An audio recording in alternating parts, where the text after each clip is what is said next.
Hey, good Saturday to everybody. JD here, 701Nation. We got a bunch of boys in here tonight. We got a big discussion coming up about lots of things. We're going to call it, we named this the 701 Sabbath. It was a great name there by one of our panelists here. You're welcome. We got our buddy Scott Bachmeier here, Dakota Prairie Outdoors. Todd, the radio guy with the small G. Yeah, you noticed? Yeah, right around there. I noticed how you did that. Very good. Very good. Leon, I was going to say we got Crete Levine, but Leon's here. He come from Enderlin out here. And, of course, my man Axel Hondo here from Lauer Auto, one of the show sponsors. Axel's been on me with us a number of times here. So appreciate you guys all taking your time out tonight to join us. I imagine we'll probably end up going a couple hours. I don't know if all of us can make it. That'd be great. If not, understandable. I know Leon forgot to charge his headset. So I don't think, Scott, you ever met Leon? Thanks Scott, for putting me out there like that, man. Thank you. Yeah, no problem. What's up, Josh Patterson, Brian Warner? Good evening, my fellow MV. Appreciate you guys taking Eric Newman. Good evening, fellas. Making 4 gallons of apple pie, adult beverage kind. Oh, perfect. Oh, bring it. Ryan said he should have made us some red eye. He didn't know we were going to have a star-studded cast on. I'm at 3500 East Rosser at Bismarck. Bring it by. Good evening, One Shot Cap. All right, guys. So I'll tell you what. I'm going to let one of you guys take the lead on something because I'm going to do some social media and stuff. It can take me about a minute to share all the stuff. But I know we all got Scott and Todd. They don't need to. That's why Todd's a radio god and Scott is a radio demigod. The rest of us are just mere mortals on the live streamers. So we're playing at Radio Got It. Radio Divinity. We're just playing at it. We're right at the feet over there. We got Paul Odegaard. Thank you for watching. Hey, I'm glad you took some time away from a little politics here tonight, Mom. Appreciate that. So I got a quick one. Go for it. This week, you kind of put me on the spot about the AR-10. Yeah, I did. Yeah, That's right. You put me on the spot, brother. And so I was looking into it, and I'm like, why have I not built an AR-10? And there's no reason that I should not. I mean, absolutely. So I think I am going to probably do a 308 or a Creedmoor AR-10. But the question I got for you guys is, any of you ever played around with the AR-9? Now, I used to have a high point 9 millimeter rifle. When the newness rubbed off of it, I looked at it. It was like waking up after prom night and going, ugh. And so I got rid of that thing. But any of you got rid of that thing, brother. Any of you guys, you got an AR-9? How do you like it? Does it run good? Does it jam up? Is it worth the build? I've got one. I didn't build it. I bought it, and so I didn't change anything on it. It's always worked good for me. It's a proper AR. It's on an AR platform, though. Yep. Okay. Yep. Takes stock mags, and yeah. All right. I might have to play with that when I'm up there next time. Sounds great. Yeah, I'm thinking about building that. I'm definitely before the fall. I'm gonna build an AR-10 though, 100%. I think I had the same high point back in the day, but I got rid of it because you can take the mag out and throw it harder and faster, do more damage than a 9mm can. I was thinking home defense. You run some of those Hornadies through there. Yeah. It's pretty accurate for home defense, I was thinking. And then again, like prom night all over, man. So many bad memories.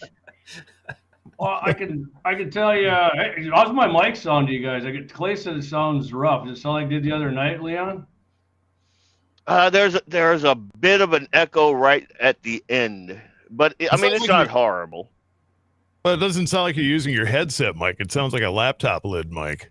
Yep. Yeah, that's what happened. So, all right, when I get into my stuff here, does that pop up on the screen on you guys, or not? No. Okay, I'm trying. I wanted to hear more about Leon's bad prom night. Do you? I bet there's a story to that. there were two Mexican midgets, and no. And the Velcro Sounds like a Yeah. hell of a. That sounds like a good prom night. right? Anyway, no, my wife's in the other room, and I locked this door, but she's armed, so I can't, I can't, man. She's armed and watching on her phone. We get it. Oh God, I hope not. I told her nothing was going on. I was going to be in here, talking to a They group know of we're guys. lying when we say that, though. Yeah, they know we're lying. And in hindsight, I see how that was a very stupid move on my part. This is like when we ask them, "What's wrong? What's wrong, honey? Nothing." That's the first clue something's wrong. Yep. After the show, he'll talk about it. And they really want to talk to you. So when you go, okay, and you take off, it's not a good night. Not a good night. Nope. Anyway. I'm just kind of letting you guys take this off right now because I'm trying to fix my mic issue, so I'm not ignoring you. I apologize. So AR9, I'm going to play with that when I'm out at Axis, building the AR10. Anyone else does anyone else have an AR10? And what caliber are you running through it? Of course you do. I've got a pair of them in 308s. Yeah. Oh no! So that's what that's what I was thinking DPMS. about, the Creedmoor or the 308. Did you say DPMS? Yep. They're both in DPMS. Okay. So I can tell you, my buddy, hey, if my mic changes, let me know because I just tried something. But are we still getting that feedback? Still You're the good, buddy. same. Yeah, we can hear you fine. It is the same, but we can hear you fine. All right. Yeah, my buddy Wyatt won one at an NRA banquet, and we shot it. Thing was it's pretty awesome, Leon. Actually, out the ranch at 130 on a 10-inch dinger and a red dot. I mean, you could just hold it on there and dump the whole mag into it. It was pretty awesome. I think that was a 10-inch barrel, I want to say. But yeah, he got the Glock mix for like the 30 rounders. It worked pretty awesome. You're talking about the AR9. Right. Like 9mm. You're saying? Okay, right? gotcha. Yeah. Yep. Yeah, that's what it was. It's awesome, man.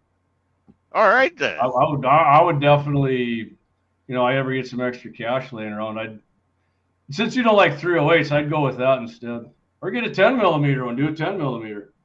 I thought about that, but how difficult is it to get 10mm ammo? Right, 9mm ammo is. Yeah. I actually saw a Glock that the only Glock I ever liked was a 10mm. And then I started looking around for ammo, and I quickly dispelled any. No, I'd rather. I like the whole continuity of ammo. So, like any gun I grab in the house, I got three. That 300 blackout, that's another thing. But yeah, I don't like to have a lot of odds and ends laying around. Don't want to get jammed up, Variety is the spice of life, Leon. Yeah, I am not a diversity guy. I kind of Not a DEI guy, huh? I am not a DEI guy. I like everything to be straight and uniform. You know what I'm talking 9mm about? is the best millimeter. What's that? 10mm is the best millimeter. Yeah, but not if you want quantity. Not if you got like, It just costs a little bit more, but yeah. Yeah. I'm a cheap guy, man. I mean, you've seen me. I'm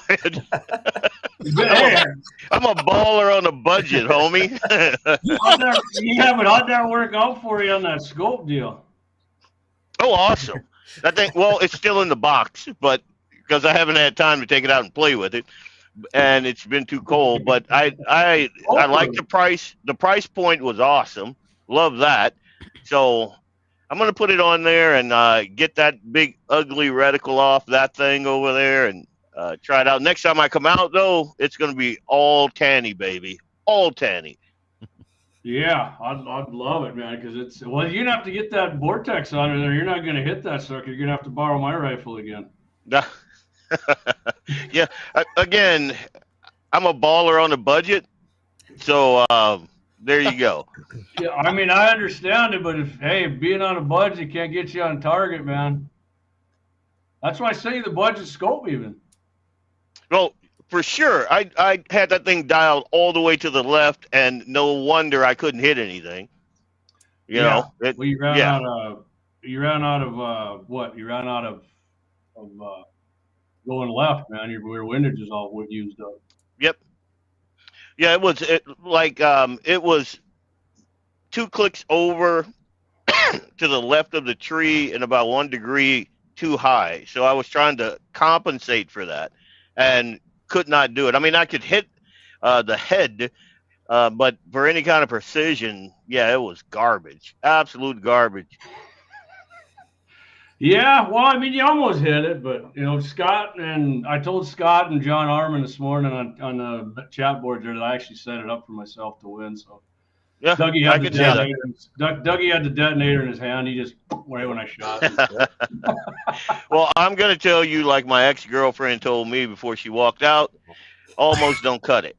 You got to hit it, brother. You got to hit it. That's true. That's true. I'm going to stop. Good God, how strong is this stuff? Well, you got a nice can koozie anyways. Thanks for that. Absolutely.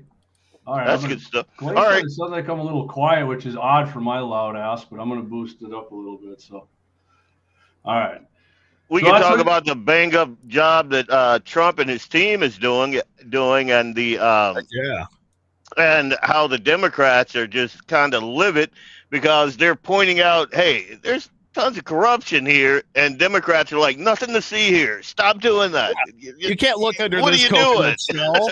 We're Yeah. trying to hide all this stuff. This is our they think they're in power. They're not. They take the hint. You got voted out. The American people don't want you, and they're sick and tired of having to overpay for everything. And what are we? Somebody's got to take the bull by the horns on the debt and deficit.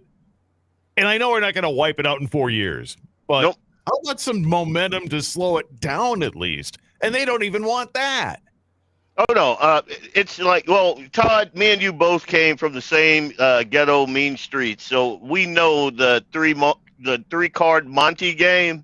You know that game, right? Oh, Yeah, that's what they're doing right now. They're don't look under that cup. And the first thing I heard was, well, it's like 1%, less than 1% of the budget, but it's like 90% of one single entity, and we have the entire rest of the federal budget to go through. So if that's what you're telling me, this whole thing is horrible. It's garbage, all of it. I, as a tax-paying patriot, I don't even know how those two things go together. But anyway, it's against our will, Leon. You know we wouldn't be doing it if we didn't have to. Well, just right off the bat, I think that income taxes are immoral and unconstitutional. It basically means that you are a slave. You are not working for your own self. You are working for the man. And just because I'm the black guy here, I don't like the man. I don't like his foot on me. I don't like his shocked you used the word slave, but all right. Yeah. But the point I want to make is your time on this earth is finite. So everything that you're working up till you're done paying the tax man, and I pay quarterly, so I see, and I think that's something else that we need to do without, we're a gun show, but I want to rant for 2 seconds. Go like for it, Jamie and his $100 bill there, you got all steamed up. We'll get to that. Everybody would have more guns if we had our own money. Exactly. The fact that we pay all this money, and then they wanted to hire 3,300 or 33,000 more IRS agents, and they want to crack down on that little guy like me. 80,000, not 30. Yeah. So more. That's even worse. Now you got me even more steamed up. Willing to shoot and kill. What I'm saying though is, and these guys are just giving our money away. Like, this money is just going out the back door like it's nobody's business, and we're supposed to sit here and just go, okay, daddy government, give me another one. No, I think that we should abolish the IRS, or at the very least strip it down, retool it, and make it a different animal altogether. And two, there should be no income tax. Everything should be. Let's do the Herman Cain flat tax. Let's do what was it? Yeah, 999. 999. Yes, sir. Yes, sir. Yes, sir. Look, So what do you want gone first? The IRS or the ATF? Well, I'm partial. Look at my wall back there. So, All right, so I would say the IRS. But without the IRS, you ATF, could... we'll just flip it over to our side, and because that's not going away, man. well, you get rid of the ATF, we got the arms to, The FBI just didn't do the job the ATF was doing, so you're not going to like it either way. I mean, it's just right. Anyway, let me get to some comments here quick. So Brian says, Scott, it doesn't look like it warmed up much in the studio since this morning. I was thinking the same thing. Hey, I got it up to 47 degrees right now, buddy. Oh shit! So that's 20 degrees warmer than this morning. You still got a coat on? Yeah, look right, at I that. got He's a going coat on. skiing. Jeez. Keeps your drink cold. Yeah, it does. Josh says extra cash. You could have some since no one takes on hundreds. Yeah, we're gonna get to that, Josh. Eric says, all right, Scott, here you go. I got a definite opinion on this one. I own both. Toss the Vortex in a junk pit and put a Burris on it. I agree. I just looked at the new Burris 6 yesterday, and, man, I'm liking it. I think I'm going to have one. I agree. I got both. I like Vortex and Burris. I can't say a bad thing about either one, to be honest with you. But you get what you pay for, too. I mean, there is cheaper Vortex out there that is junk, just like any scope. Burris or any of them, but good scopes are going to cost money. And if you're a baller on a budget, get a bigger budget, get bigger balls, man. Let's go. Don't make me whip these bad boys out. I have not had. Excuse me while I whip this out. Yeah, Louisiana black snake. You don't. Anyway. So I got the Burris Vortex HD Diamondback HP, not the HD. I even said I've never had a problem with that. I mean, it holds zero good. And the Burris, I don't know what it is. It's a full field or whatever, 5 now or whatever. Nice. I like the reticle in the Burris better. But, I mean, they both seem to hold zero and work good to me up to 500-600. So, I mean, if I was a broke rancher like Scott, I'd get that, with the laser finder in it and all that shit. But I'm telling you right now. So, you guys are doing different shooting than what I do. And I'm getting close to calving season. So, this is I want to kill those coyotes, and especially at night, different optics for that with thermal imaging. So I looked at the Thermion 2, the XL50. I want to buy the XL60. They didn't have one on hand, but I did look through that one. But the Burris 6, I mean, for daytime hunting, I mean, it's so it has the built-in elevation and temperature, and it has a few more add-ons. And when you live in the Badlands of North Dakota, you're going from 3,000 feet to 1,600 feet. And that does make a difference when you're shooting past 600, 700, 800 yards at a coyote. Yeah, and I've been out at Scott's place. He's not exaggerating that. You got long shots and deep ravines and crazy shit out there to shoot. Plus, I mean, does the wind's got to mess with you too when you're shooting in there sometimes, not, Scott? Well, so the Burris scopes, they give you the windage on what to hold on an average of 10 mile an hour wind, which is pretty common no matter where you go in the North and South Dakota area. So. But get Todd out there to use that. See, Todd, you could run that baby. Scott doesn't let me out at his place. He thinks I'll get stuck on my way out there. He needs to come out for branding. I want to see Todd rope a couple calves at branding time. Shit, I'd pay to see that. Todd, well, we'll drive out there. You drive. I'll drink beer on the way out because I remember how to get to Scott's. We'll be good. Bring it. Yeah, those Burris, those price points aren't bad. No, I could work with that. Burris 6, I think, is like $2,200 or $2,400. I think it was, and you got to buy separate rings. It does not come like the Burris 3, 4, or 5. They're a little bit different, but the rings you need about $170, $200 rings if you want to get good ones. Whoa! Yeah. Damn, you got to be like an all-pro baller on a budget then. You want me to? You want me to? Just nodding. You got him all silent there. I'm just like, what? I'm telling you right now. No, I'm going through the prices now, and I'm like, oh, you got cooking already, Scott. I said at 47 degrees, I'm not going to whip anything out here. Yeah, needs to be a baller on a government budget where money just doesn't matter. Just spend all you want. You need some of that USAID baller money. I'm going to tell you, like, so last year was not a great year for me. Lost my mom. Sorry. And but it was a good year. We brought my dad here to North Dakota, and he lives with us. You'll hear him thumping. "Hey, keep that noise down there, young whippersnapper." Yeah, you told me he's got the cane. Oh, dude. But so we've been trying to get his Social Security and all of his stuff, and since last November, I the last time I was on the phone, I was on the phone on hold for 3 hours.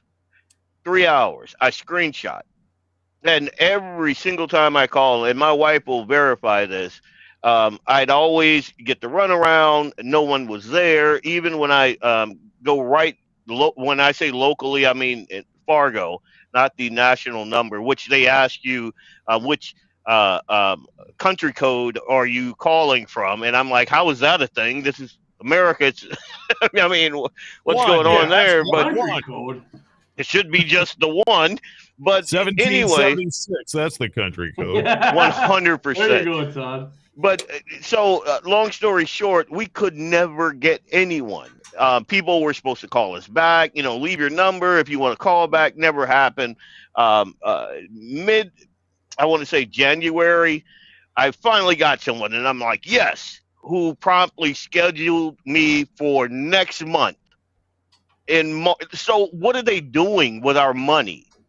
That's my problem. If my customer service was that bad, I'd be on the same government assistance that I rail against all the time. There's no way you could do it. If your product was as bad as our federal government's, well, I'll take that back. Our government's product to its people, the people that it's actually fleecing, is junk. It's garbage. To the rest of the world, it's great. I mean, all this free money. I'm waiting. I'm waiting on the country that says, you know what? We're going to tax our citizens and send America some money. That's what I'm waiting on. Well, good luck on that one. Yeah, because they're not as stupid as we apparently are. Like Trump says all the time. Like, can you believe this? Little Trump, tell him. This guy here talks to me all the time. He's a good looking dude. I know. Thanks, bro. And this dude, he's also very good looking. That guy there. Anyway, I'm sorry. I didn't mean to rant. I was gonna try and blow it up there like Clay, but I can't do his fancy Clay Peterson running the show thing here. So, right. So talk about some of this money where it's being spent. You guys got to remember the reason the Dems are so pissed off about this is they send say $1 billion overseas for a transgender magazine. 90% of it gets donated back to them. Right. That's where the money's actually going. It's not all going overseas. It finds its way around and comes back. So that's why they don't want to expose all this. Yeah, because then their ass is going to get exposed. Yeah. For $180,000 job, and in 5 years, that senator from New York is now worth $29 million. That's crazy. Part of the whole Doge thing is to expose all this crap, though. And it's frustrating as a taxpayer to sit there and see where this money's and how silly it's being used. I mean, we have veterans on the streets here in the States that need help. We don't need to be spending 100%, it over on Scott. Amen, 100%. brother. I mean, and now it's come out all these videos of Obama saying he had the teenagers working on stuff to reduce, cut government agencies. And he had the big video of Al Gore and Bill Clinton saying we got to reduce the size of government and cut these. But Trump does it, and Elon Musk, and now it's just the biggest crookedest. We didn't elect him, and all this other BS. And like every other president did not staff his own cabinet, staff his own staff. Like they all did it. With Trump, so Trump 1.0 was kind of bad. Like he didn't understand what the swamp really entailed. He tried to be too nice to him. He did. I wanted more Trump. That's what I wanted out of that first term. I was not even a Trump guy, but once he got in there, I'm like, all right, maybe it'll be good. Bull in a china shop, that sort of thing. And then they neutered him. Now he took that 4 years off, and he's like, hey man, let's do this thing. And he He made a game plan, and now he's just going balls to the wall, and that's it. And I love this Trump. Yeah, better than average, better than advertised. I mean, for my money, I'm getting the Doge plan on him. This is great, man. I love how you guys remember the movie Dave? Early 90s? Yeah, he had two guys. Okay. We got the president sit in. Well, right. But remember, he brought his accountant buddy in after hours to kind of look at the books. I mean, isn't that what we're doing with Doge? Although actually the level it would take to get it accomplished. It's the same thing. The libs wrote it into a script and it's okay. We put it in real life and it's wrong. That was the movies, Todd. It's like owning guns and defending yourself with it. That's the movies, like Liam Neeson. That's the movies, man. Come on. So was Weekend at Bernie's, but they did that for a whole 4 years. I was gonna say that was the whole presidency there. Yeah, the whole thing. It's just. I'm hoping that they don't stop. I hope that they don't pull back. I want everything exposed. Right, and two, I cannot be the only one sick of seeing all the different colored flags and seeing people like I look at Hegseth. I look at Hegseth, and then I look at that other thing that used to be and I can't. I can't even.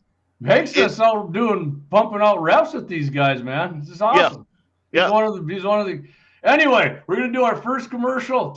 We're coming back, Scotty. I'm gonna tell you, I'm gonna run this by you. The shot heard around the world coming up in April 19th. I want to know what you think of it. If you want, I know Clay and I are gonna try and participate. I know we're gonna participate in this. Probably out at Axe's place, but this guy from Wyoming is trying to make this a nationwide thing.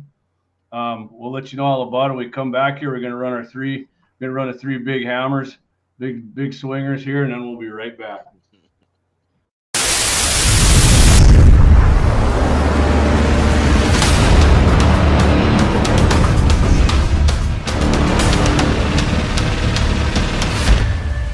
Lauer Auto Repair, located at 309 South Washington Street in Bismarck, North Dakota. Give them a call at 701-258-6308. The team of mechanics at Lauer Auto can take care of any problem your vehicle is having. And when you do business with Lauer, you can be assured you're doing business with a pro Second Amendment America First repair shop. There are plenty of other auto repair shops in the Bismarck, Mandan area. But why take a chance at patronizing a shop that might not have your beliefs at heart? Make no mistake.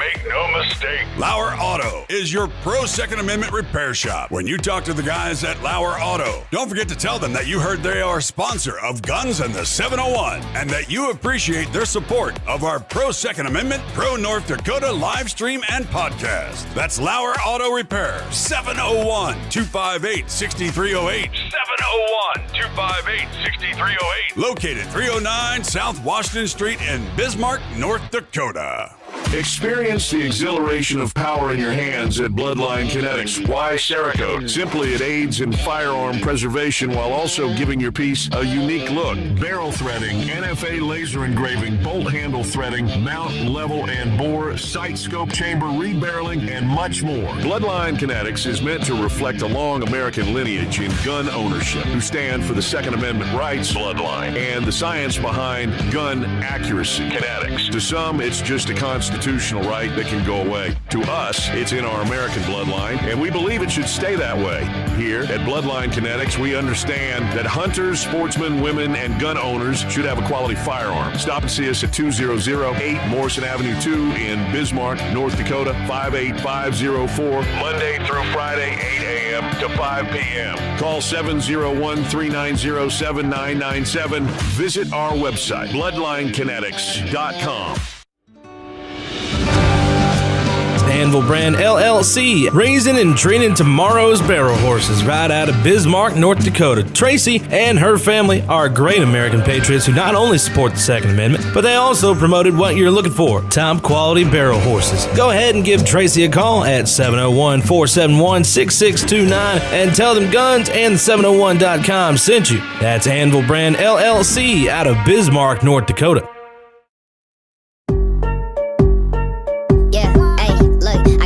Like Michael, the flow like Aubrey, walk around thinking I'm a prince like Saudi. Miss tucked in, know my worth, can't tell me nothing. White Nikes, albino, pink.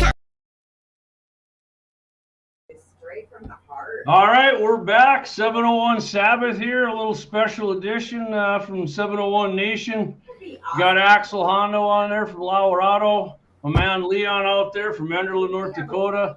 Todd the Radio God right there at KFYR Studios. And my buddy Scott Bachmeier out in Western North Dakota in the Badlands. All right, Scott, I told you I was going to run something by you. We've all heard the shot heard around the world that started the Revolutionary War, right? I'm fairly certain all of it. So there's a guy, which is coming up again here, the 250th anniversary. April 19th is when the shot heard around the world happened. And there's this guy, Kevin Cox. He's a range officer, which, I mean, in North Dakota, we don't have range officers here, a gun range officer. If we do, I've never met one, maybe an indoor, but he was originally from California, and the California Rifle and Pistol Association is going to put on April 19th, at 8 what do they got here? I think it's 8:30 a.m. April 19th. They're all gonna do this big shoot. Everybody's gonna shoot their guns off in commemoration of the 250th anniversary. But this guy was from there, and now he's in Utah. He's trying to organize this for every state to do it. And at 8:30 is not the exact time it happened, obviously, but I mean, just the spirit of the whole thing. Clay and I are definitely going to do that. It's a Saturday. If anybody's, well, what if I got to work? It's a Saturday. Scott might be. You're not working cattle in April yet, are you, Scott? You might be. I'll be calving pretty heavy, but there's a good chance I'll be shooting something on April 19th. I mean, whether it's at 8:30 or not, I mean, I can make that work. The shot heard through the coyote is what you can do. But yeah. So and he doesn't have a website. I got this off Cowboy State Daily. But I mean, if you search it up, it'll pop up. I'm definitely going to try to get a hold of this guy because Clay and I have definitely said we want to do this. I don't know how many guys we can get, Axe, maybe out of your place, just line them up. Yep. And with some tannerite out there, in fact, to make a big boom, right? Yeah. And 8:30, I'm thinking tracers. Yeah. We'll see how much snow we get, I guess, if it's wet. But I don't know, Scott, if you want to mention, I mean, I know you got a lot more gun-loving boys out west than we do. Maybe line them up out there at the Bachmeier land and let her fly. We could have a good time with that. Oh yeah, and maybe have a little whiskey shot. Anyways, I guarantee you, them boys 8:30 in the morning, the old revolutionists, they were in the pubs the night before getting riled up about some shit. I'll promise you that. But the musket that the guy allegedly had here, who fired the shot, what they're saying is Continental Soldier John Simpson was this guy's name. And another thing you're going to recognize here from that day, obviously Americans are at a disadvantage in numbers and firepower and ammunition and that. So the order came down from one of the generals, don't shoot until you see the whites of their eyes. So that's where that actually came from that day as well. Yep. Obviously if they're close enough, then so the historic report is that Simpson jumped the gun here, John Simpson, touched his musket off too early, and they gave him a court-martial, but it was pretty much a slap on the wrist. What are you going to do to the guy who starts? You're going to start it anyway. So, and his rifle made it, and then the guy who bought the rifle, he owns this Dubois military vehicles museum in Dubois. What is that? How you say Dubois or Dubois? Probably Dubois. Okay. Yeah. But he owns that. He ended up buying this dude's rifle for $492,000, which seems low to me, right? For something that actually was the beginning of frickin' America. But whatever. And oddly enough, April 19th, this is still a state holiday in Massachusetts. A bunch of commies who would have nothing to do with the frickin' people who started this country, and it's a state holiday. It blows my mind. But so the shot heard around the world. I'll give you guys one more thing here.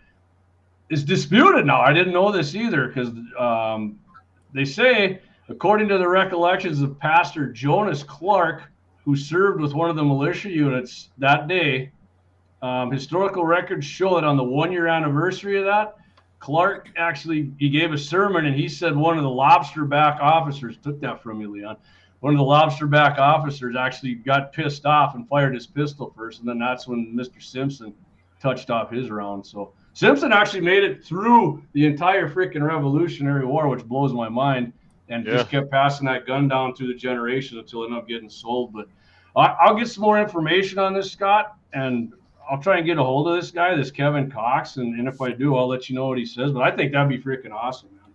Yeah, it sounds like a good time to me. 250 years, man, and Trump said he's going to have the biggest ass Independence Day freaking celebration the world has ever seen, and I do believe he will. That's going to be freaking great, man. It's going to be huge. Yeah, listen, huge. It's going to be the biggest. We are the best. So, but I think that's going to be awesome. I'm looking forward to it. I've never actually shot. You ever shot a smoke pole? I've never in my life shot one, Scott. Yeah, I've shot like a modern day muzzle loader, but not. I would like to see an old fashioned type of musket. I don't know if I'd like to shoot it that much because it's a dirty rifle to shoot, man. I mean, it's a mess. But could you imagine back in those days? You had to literally wait till you see the white of their eyes because those rifles were so terrible. I mean, there was no aiming anything until we got the rifling in them. And I mean, exactly. And then they did. I mean, eventually in the war, but you can take a rifle nowadays and go back in those days. You could sit back and snipe them. I mean, you could stay 100 yards away and probably be safe. You could literally win battles by yourself with a bolt-action 6.5 Creedmoor and a box of ammo. Right, you could just sit back there. Yeah, I mean, you hit everything and then scare the hell out of them. And when I was on Todd's show Friday, there I got a story about a guy who used his muzzle loader for self-defense, and I would just the guys are trying to break in, and he opens the door and touches a round off, ended up critically wounding one of the scumbags. But could you imagine this cloud of that? A poof, and you didn't know what the hell. You thought you're going to go in there and get yourself some nice vases and maybe steal a handgun or something, and next thing you know, you got black powder in your eyeballs, screaming and running away. Yeah. And a half-inch hole in you. Yeah, entrance. Yeah. You seem like it's a bad thing. No, it was a happy ending chronicle, right? So Axe. Before that, I think you need to get a muzzle loader. Maybe. And you can be right in the middle of the whole crew, and then you go and we'll follow suit. Sure. Axel Simpson. He touched. I don't hit anything anyway, so maybe we'll get a red jacket out there, like a lobster back, and somebody will, we can make some tanny go off with that little deal you made me win the contest with. You can blow it up. That's April 19th. The British are coming. Yeah, there you go. That's April 19th, right? So that's going to be a heck of a weekend because the weed people have the next day, 420. Yeah. So that's 8:30 that's the 8:30 in California, so it'll be 9:30 here in real time. Oh, Josh says he has an inline muzzle loader. Whoa. What do you mean real time? I think I was waiting for Scott to catch that one. So, all right, Scott. Yeah, it'll be 8:30 your time. No, yours. No, it's going to be 8:30. 9:30 my time, 10:30 your time. 10:30 my time. Yeah. All right. See, good thing I brought it up to you. I'd have been out there to Axel. Let's shoot, man. An hour early. I want to get some lobster backs. What's he got here? Okay, let's get some comments. I'm sorry I've been missing. Lynette says, yeah, Trump had 4 years to make a list. Josh, he's game. I knew you'd be game, Josh. Eric Glauser, hey, fellas, what's up? Eric, thanks for joining in. Eric will probably be in on that, too. Brian Warner, that's why the shot was so loud. It was the hangover. Yeah. Oh, all right. Josh says 10:30 Indian time, JD. Gotcha. What is that, BPT? Right, Josh, what's that? What's that in BPT? 10:45. Yeah. Leon will show up. So nobody, Jamie, we went over this, man. We already went over this. We did. I just didn't get the initials, the three letters there right away. So. Put the Stein down, brother. Put the Stein down. I gotta go shooting tomorrow. Right. We're gonna start in something. That sounds like a good time, though, man. I'm gonna be there, 100%. As a matter of fact, yeah, that sounds like a real good time. I might even have to pick up I have a couple of black powder pistols. I fired them once like 20 years ago. Perfect. Yeah, I'm going to see if I can. That's the freaking lobster back out who lost is cool. Yeah. You got percussion caps for them? I don't even know what you're talking about. I had a guy. You're not a baller. Man, the kids, they suck up all of my extracurricular. They suck up money. Yeah, and I got 4 of them. I got a 7-year-old out there. As he breathes, there are like $5 bills just soak it out of my pocket and into him. It's crazy. All right, here's a comment. Eric says mountain time is white man's time. Oh, come on. Oh, here we go. Every time zone's got a name, man. I didn't. BPT. Oh, I guess I said black people time. So yeah, see? There you go. Brian says, Mama Joe and I are in. I'm bringing the red eye. Oh, sweet.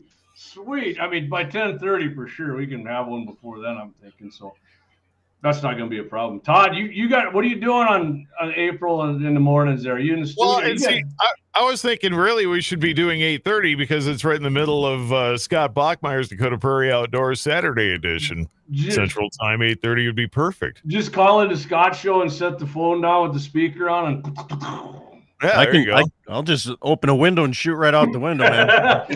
No problem with that. I don't live in town, so I don't have any neighbors that are even going to hear it. Well, make sure you don't have a pistol there like Leon's. Get the long, get the 28-inch Kentucky rifle so it gets up. Because if you let one off inside your entryway there, your studio, you're going to be smoked out in there. Yep. Brian says it's going to be noon somewhere. That's right. It's going to be shot heard around the world time somewhere. So, there you go. Yeah, and those things have a little bit of a kick too. It's like a 120-pound girl shooting a 357. Yeah, I mean it's got a little twist on that thing. Man, to this day, the worst thing I ever shot was a 300 Winchester. I actually take that back. Buckshot 12 gauge, not buckshot, but slug 12 gauge. That was the freaking worst meal. That and then close second is that 454 Castle freaking Magnum thing at Axel. That's 454 Casul. And a 500 Smith & Wesson has a little bit of pump to it too, man. Nice. Yeah. All right, Axe. I know you got something. Let's hit it because we're not even an hour in, and I know we're gonna be going because once we get into the nobody can make change for 100 anymore. Okay, so this is going on in Denver, Colorado. Bill to create safeguards on ammunition purchases passes committee. White House Business Affairs and Labor Committee today passed gun violence prevention legislation sponsored by Majority Leader Monica Duran and Representative Lindsey Gilchrist that would raise the minimum age to purchase ammunition for rifle and shotgun ammunition to 21 years old, require ammunition to be stored behind the counter like nicotine, cold medicine, and other commonly misused harmful products. It passed by a 7-6 vote. So I'm missing the part where it says the right to keep and bear arms only after you're 21, and if you can get it from behind the counter. Yeah. So yeah, they're going to try and lock up everything. You got to get somebody to come unlock it for you. That's what this is what I mean about laws in Denver. They couldn't care less about the Bruin decision and everything. They just keep doing it, man. And then when Trump pulls some shit similar on them, they don't like it. But they've tried this before. It doesn't freaking work in other states, man. I'll let you guys talk about it a little bit. This whole thing reminds me of what you guys were talking about, that 19-year-old that killed himself there in Shields. You got every town for gun safety and Moms Demand Action sniffing around Which Minnesota. Which is kind of a perverted name, actually. This whole thing, yeah. Hey, Moms Demand Action, that's kind of a... Yeah.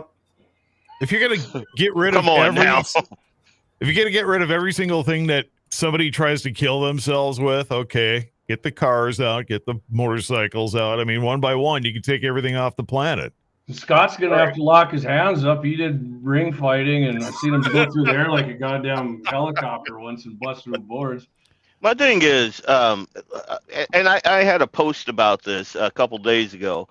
Back in the 1950s, half of households in America had handguns, half of them. And we didn't have any of the craziness that we have now. And then we got liberals involved, and they socially re-engineered us. They did a little tool in here and a little tool in there, and now we got crazy folks running around, and their answer to everything is more government mandates, more government restriction on the good guys. It's ridiculous. When I was, when I was growing up in Louisiana, the guys, right around hunting season, when you have any type of opener, they just drive up, guns in the truck, in the gun rack, in the truck, in the parking lot. And I'm 50, so this was not like 100 years ago.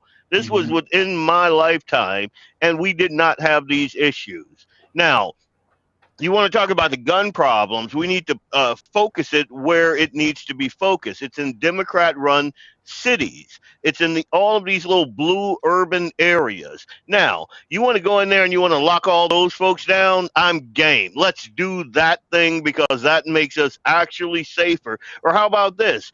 Gang task force, old school style, like New York Mayor, what's his name? Trump's buddy. Eric Adams. Holder? No, not the gay guy. Adams, yeah. Not Adams. No. Way back in the day when he went after the mob. Giuliani. Giuliani style gang, like you go in there, you do something about the actual gang violence, because that's what's driving all of this. All of this gun legislation comes from that very small, minute portion of the populace. The rest of us are out here. Like I got. I'm not going to say how many, because I don't want ATF knocking on my door. But I got all kinds of stuff back there. They have never hopped up and shot somebody in the ass, not one single time. And I know that Axe has like 250 million rounds of firearm that he lost, in that boating accident. But I know for a fact none of them have ever got up, walked away, and shot anybody. You got just as good a chance of that happening at Axel's house, Leon, as that boar coming off the wall and hooking that tusk up your ass. Right. Right. I don't understand how people fall for this. Like, if you got a legislator that's trying to push something like that, he needs to be out. Like, you get him out in Colorado, though. Well, yeah, we got Lauren Boebert up there. I mean, there's got to be some good folks there. Like, if something like that happened here in North Dakota, they tried to push something similar to that, I would be front and center, bullhorn on the Capitol, going hell no, and I'd have 500 people behind me. It's not hard. Yeah, they're outnumbered, unfortunately, by the liberals out there. We got a Gordon Call. Shout out to a true hero and patriot. You got Gordon Call. I got something else to think about. That name, holy moly! Something else to think about both ways, but something else to think about is they want to ghettoize the entirety of the United States of America, and what I mean by that is they've been trying this crap out on the ghetto for 100 years. Right now, you go to let's just say Minneapolis. You go down there, walk into CVS. Guess what you see? Everything is behind lock and key. Well, right. And you think like Cenex is going to sell ammunition anymore if they're going to have it locked up or have somebody there to they just all the time? Right out in the freaking open. Yeah. They just won't carry it anymore. To hell with that. These people we vote for exactly the representation and the government and the tyranny that we deserve. That's what I believe. I believe that if you allow this kind of garbage to happen, then you pretty much deserve it. Don't bring it this way. One thing that I love about what Trump is attempting to do with the reciprocity is make this thing the way it was meant to be. Like, if I can carry here in the good old state of North Dakota or Louisiana, I should be able to carry anywhere. I shouldn't have to, when I'm in Fargo, I'm legal, but halfway across that bridge, Memorial Bridge, I got to pull my gun off. I got to make sure there's not one in the chamber. I got to throw my magazine in the back of the car.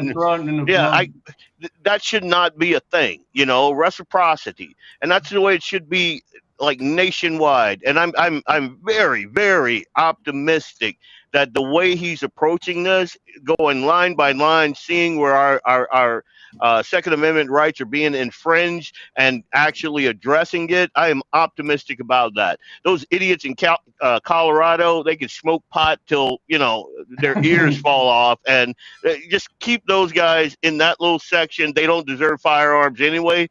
they couldn't get them anyway because they're too high to get them. They're like, Hunter Biden. It's a whole thing. Well, they think smoking pot's, it's fine making that legal and everybody should do it, and it's not even a right, but owning guns, which is an actual right in the Bill of Rights, they try to and if you're a pot smoker and admit it, you can't buy a freaking gun legally anyways. Now you see the plot. 4473. Now you see the plot, Jamie. You see the plot, right? Conspiracy theory. Yep. Yeah. Oh, don't get me started. Put my Alex Jones was right hat on. All right, let me get a few of these comments in here. Eric Lauder says we need to have a brain bucket challenge with muzzle loaders, aka Quigley Down Under challenge. Oh, I do like that. I do. I mean, but didn't Quigley use a lever action though?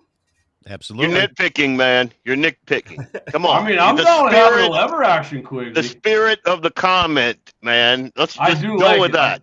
I'm saying I like that. Even if we don't use muzzle loaders, Eric, I like that. I think we do got a Quigley Up North challenge coming up, actually. Dan Brown, thanks for joining. Dan, appreciate you, buddy. Read that one. Brian Warner, who we vote for isn't the problem. We need to stop worrying about the sheep and wake up the other lion. Yeah, exactly, Brian. It's, we're kind of in I would say bubble state up here, really, because, most everybody here voted for Trump. The majority. So Dead Wolf says Gordon Caw, he's on board there with deleted, man. He likes that. Like I said, I'm not against or, I believe in some shit Gordon Caw did too. But I don't know if we're in a bubble here works anymore with everything that they tried to do with the Rainbow Coalition. I'm in Valley City. I'm in a library, and there is doing story time. Yeah, okay, I got you. Seriously, dude. Even Fargo, man. Fargo, 60% of Fargo voted for Trump, though. Yeah. I agree with you. There's stuff that you got Joe Biden on one hand, and then you got Trump on the other hand. Kamala Harris on one hand and Trump on the other. It's not that hard. I know a lot of liberal black men that voted for Trump because they were like, no, we're not doing that. The brothers helped us out big time here. Yeah, and for sure. Well, sisters, not so much. They were like 94%. And you understand, and I had this argument on air on AM 1100 with some Black Lives Matter folks, and my entire premise is black women are weak. Like white liberal women prop them up to go, you can do it. And the black women go up there and go, yeah. And they're like, murder your children. Okay. And you're like, wait, what? Single parent, strong black single mom. Yeah, you go, girl. And what has that gotten us? Don't follow the black women. Do not follow those black women. You will go right off the friggin' cliff. I'm telling you. It's an ugly, ugly thing. Anyway, I'm not going to disagree. Like I said, 90+ % of them voted for Kamala. So, and yeah. What do we got here? Valley City is a shithole like Fargo. That's Eastern North Dakota in general. Yep. I was shocked though. I could not believe that, and folks were telling me that I was going to go and stage a impromptu, sit-in at the place and do one of those Hakua dances, that the natives do, but I decided against it. We pretty much now, I think things are going to kind of settle down, but if the last 4 years taught us anything, is this: when liberals get in power, they run full bore. They don't care how crazy it is, how insane it is. They don't care that it's an 80-20 issue. They don't care. They'll take that 20% and they'll shove it down your throat. And we need to be just as ruthless with our policies. I heard Obama said, man, he said, you bring a knife, we bring a gun kind of thing. Oh, 100%. I'm old school. Brian wants to know what time Valley City's on. He said, wait, what time is Valley City on? Just saying. Because Brian's out in Dickinson. That's on rattlesnake time out there. He's saying that's the right time. We're on the wrong time, just like Valley City.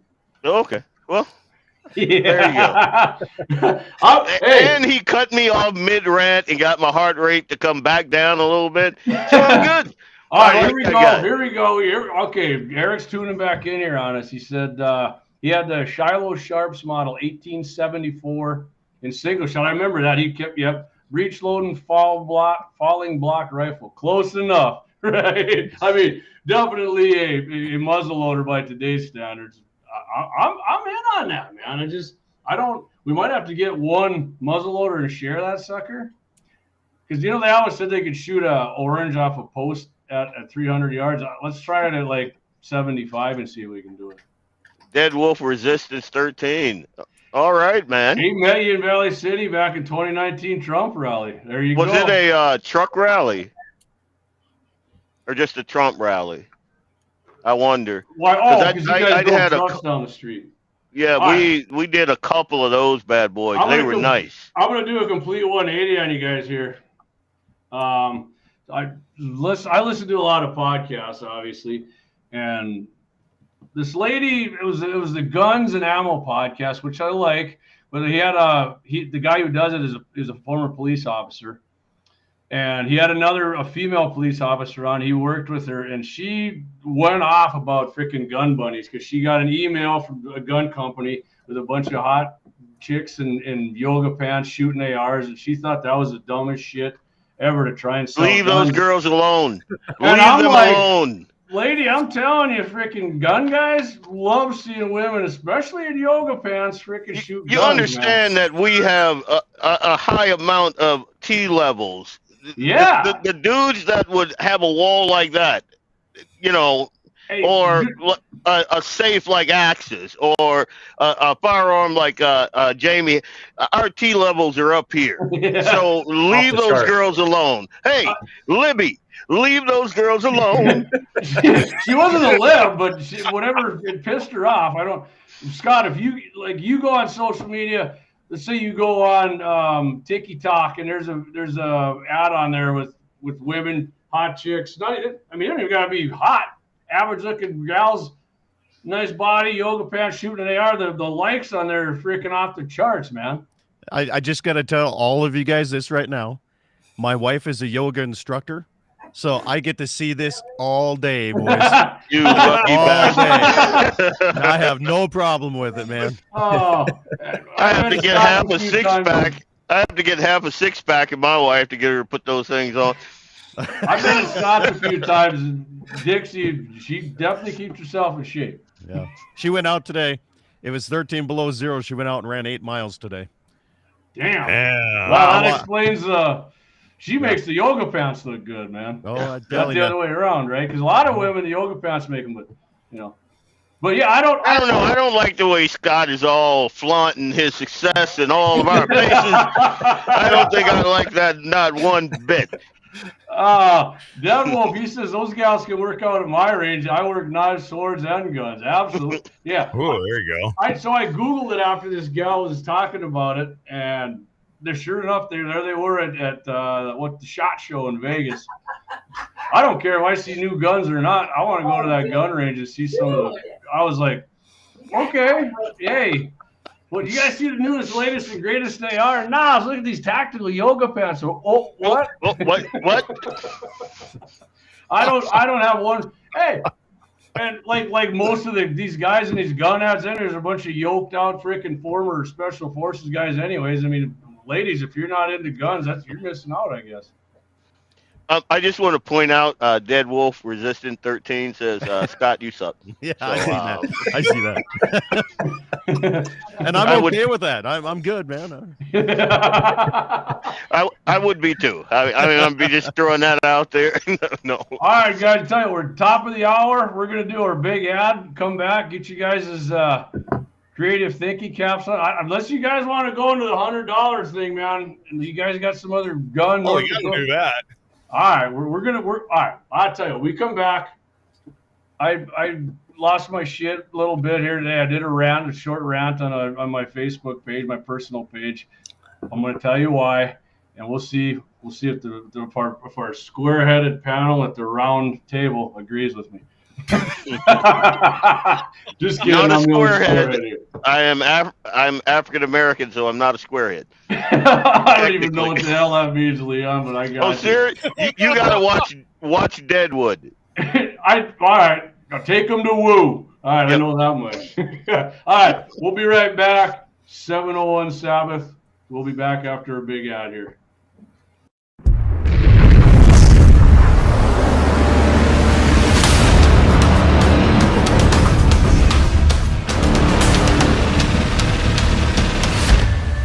Lauer Auto Repair, located at 309 South Washington Street in Bismarck, North Dakota. Give them a call at 701-258-6308. The team of mechanics at Lauer Auto can take care of any problem your vehicle is having. And when you do business with Lauer, you can be assured you're doing business with a pro Second Amendment America First repair shop. There are plenty of other auto repair shops in the Bismarck, Mandan area. But why take a chance at patronizing a shop that might not have your beliefs at heart? Make no mistake.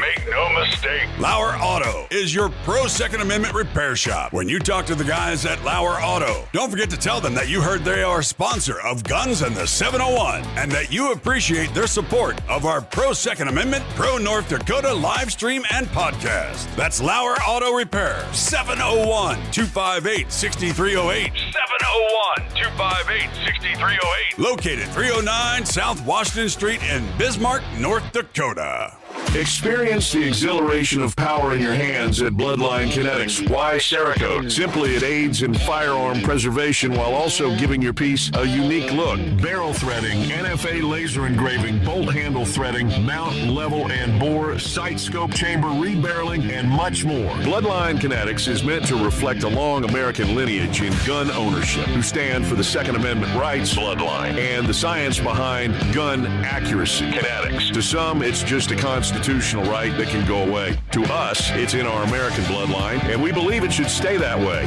Here at Bloodline Kinetics, we understand that hunters, sportsmen, women, and gun owners should have a quality firearm. Stop and see us at 2008 Morrison Avenue 2 in Bismarck, North Dakota, 58504, Monday through Friday, 8 a.m. to 5 p.m. Call 701-390-7997. Visit our website, bloodlinekinetics.com. Ever tried catching a fish with your bare hands or hunting a deer with a stick? Don't be that guy. At Mandan Sporting Goods, we've got all the hunting and camping gear you need. We're your one-stop shop for outdoor adventure. A well-regulated militia being necessary to the security of a free state, the right of the people to keep and bear arms shall not be infringed. Check us out at mandansportinggoods.com, or better yet, stop in to 210 East Main Street, Mandan, North Dakota. Mandan Sporting Goods, where the outdoors meets functionality.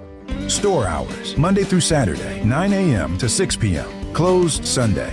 Take up arms at Mandan Sporting Goods. Your adventure starts here. Looking for the best gun gear for every and any situation? Little Angry Man Arms LLC has you covered. Top-notch guns from top-name brands like Winchester, Glock, Sig Sauer, and Ruger to essential extras from Magpul, Streamlight, Hollow, Sun Optics, and more. Little Angry Man Arms LLC have everything to make your shooting adventures a success. Visit littleangrymanarms.com today and gear up for your next big hunt, competition, or home defense. Don't miss out on our exclusive deals. Little Angry Man Arms LLC, based in Trail City, South Dakota, your ultimate hunting partner.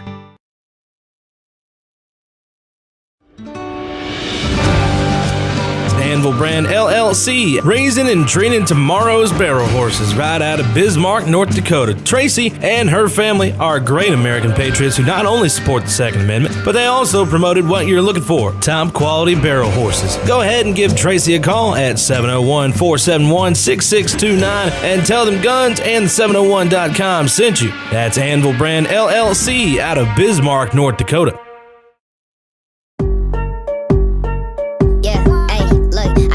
Like Michael, the flow like Aubrey. Walk around thinking I'm a prince like Saudi. Mismatched Converse, t-shirts tucked in. Know my worth, can't tell me nothing. White Nikes, albino, pink cop.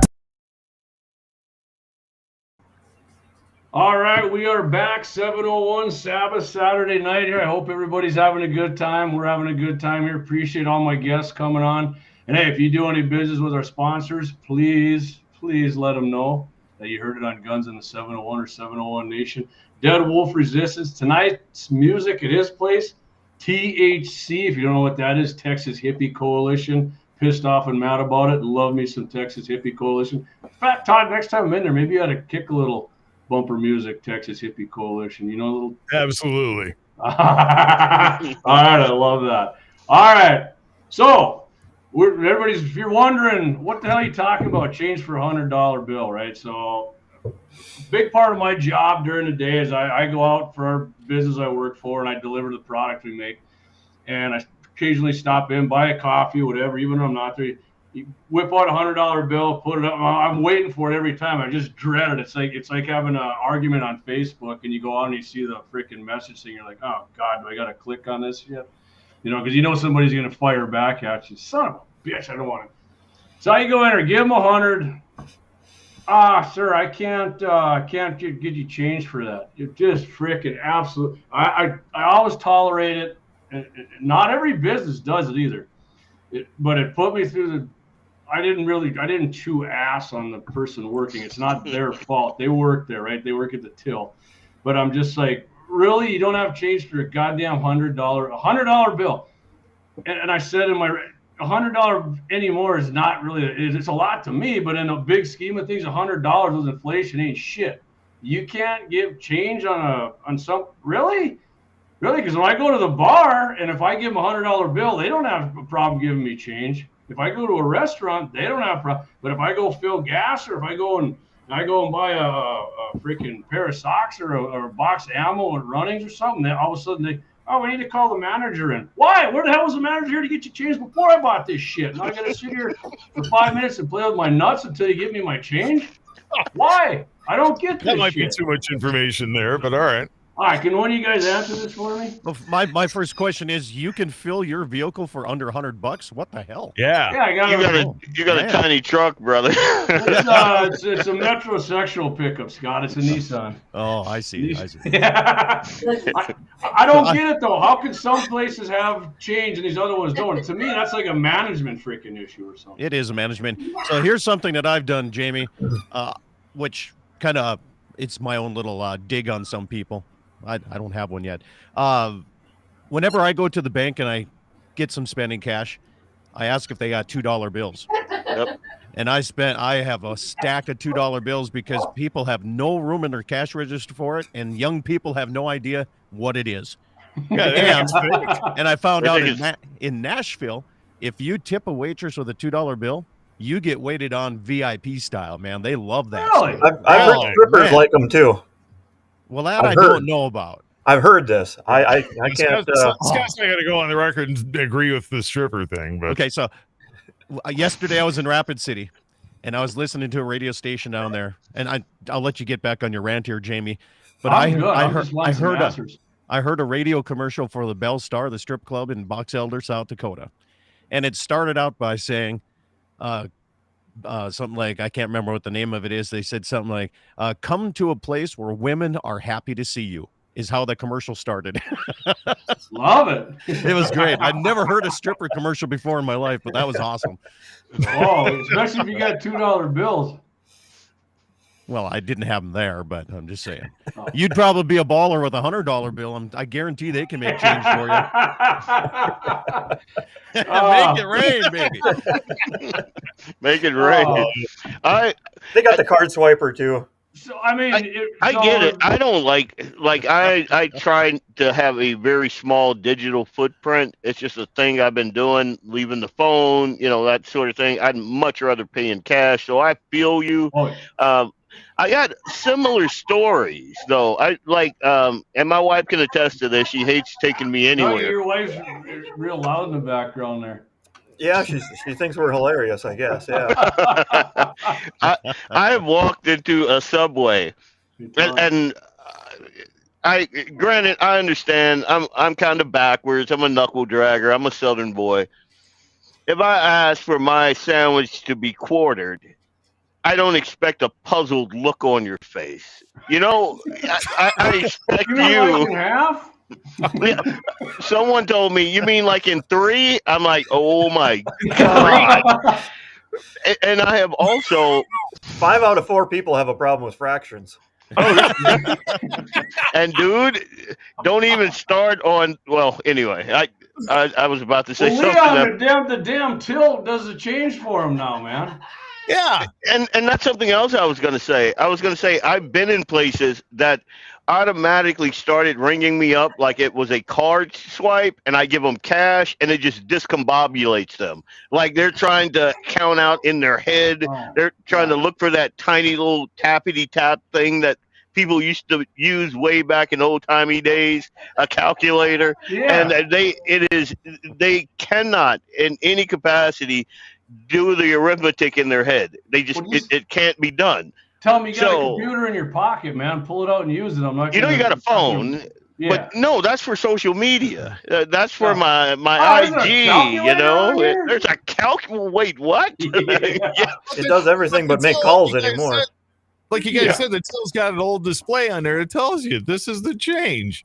Yeah, and but when they start the transaction like it's a credit card swipe, then it messes it all up.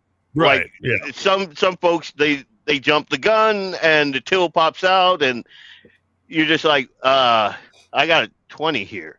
So what are we doing here? I mean, I remember when I was a bartender in the old elbow room. We had to do it in our head. I'm thinking back now. I'm like, man, I can't believe I could actually freaking math that quick. Because I'm telling you, even the dumbest of us back then, we're Einsteins in today's world. I proudly display my dragged knuckles, man, everywhere because I'm from that. I'm from that era where, like, I know how to hunt, I know how to shoot, and I can cipher too. Now, ask a person under 20 what cipher means. I guarantee they have no idea. I had a video game named Cipher. Eric Lauser says, watching some of these young people trying to make change, it's like watching someone trying to smell the color 7. That is a fact. That is funny. So, but you get people in, wow, shit, don't you want your perks on your credit card, JD? No, I don't give a shit about my perks on my credit card. I couldn't care. You know what I like to do?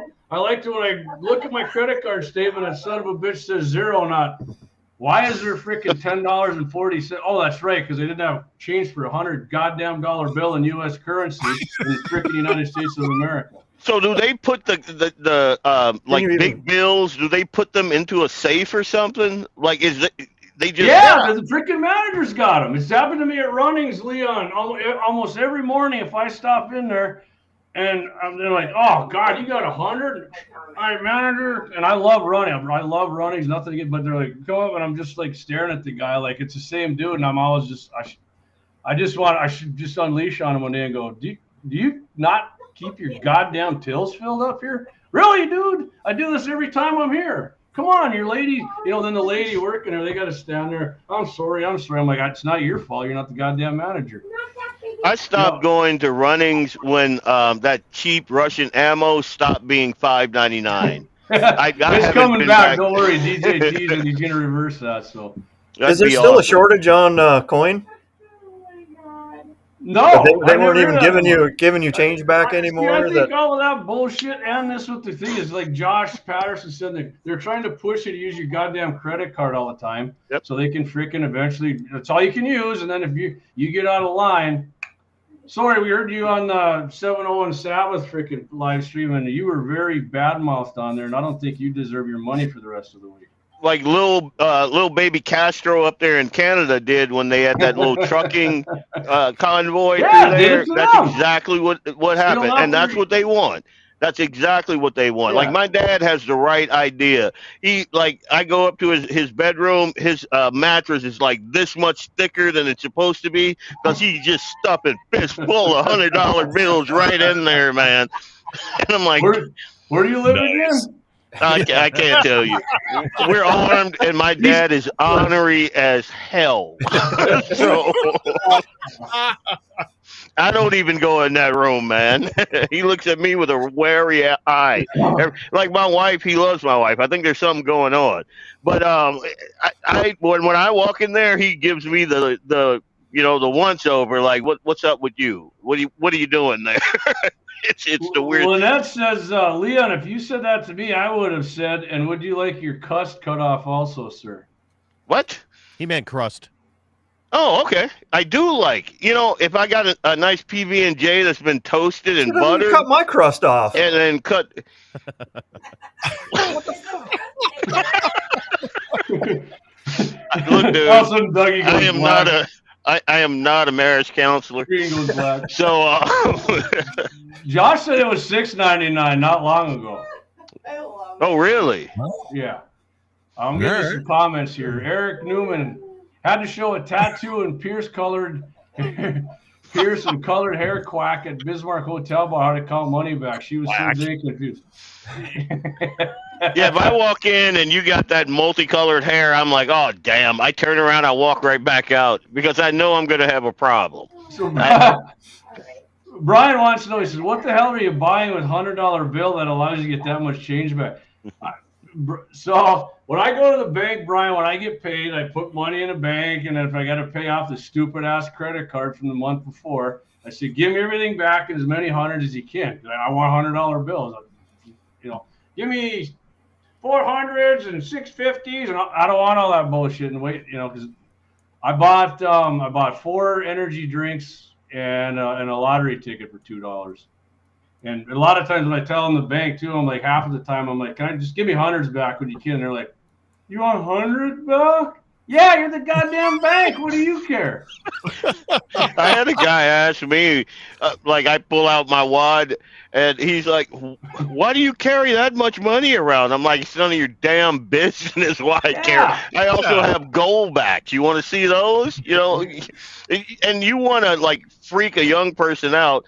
Pull a gold back out of your wallet and hand it to them. Oh, my God. They don't know how to act, man. They're like, what's up, Gene? Sorry, Leon. Gene's just saying hi down from Arizona. He's down there doing a shoot with his daughter. Appreciate you, buddy. Russian 223 ammo is what Josh says.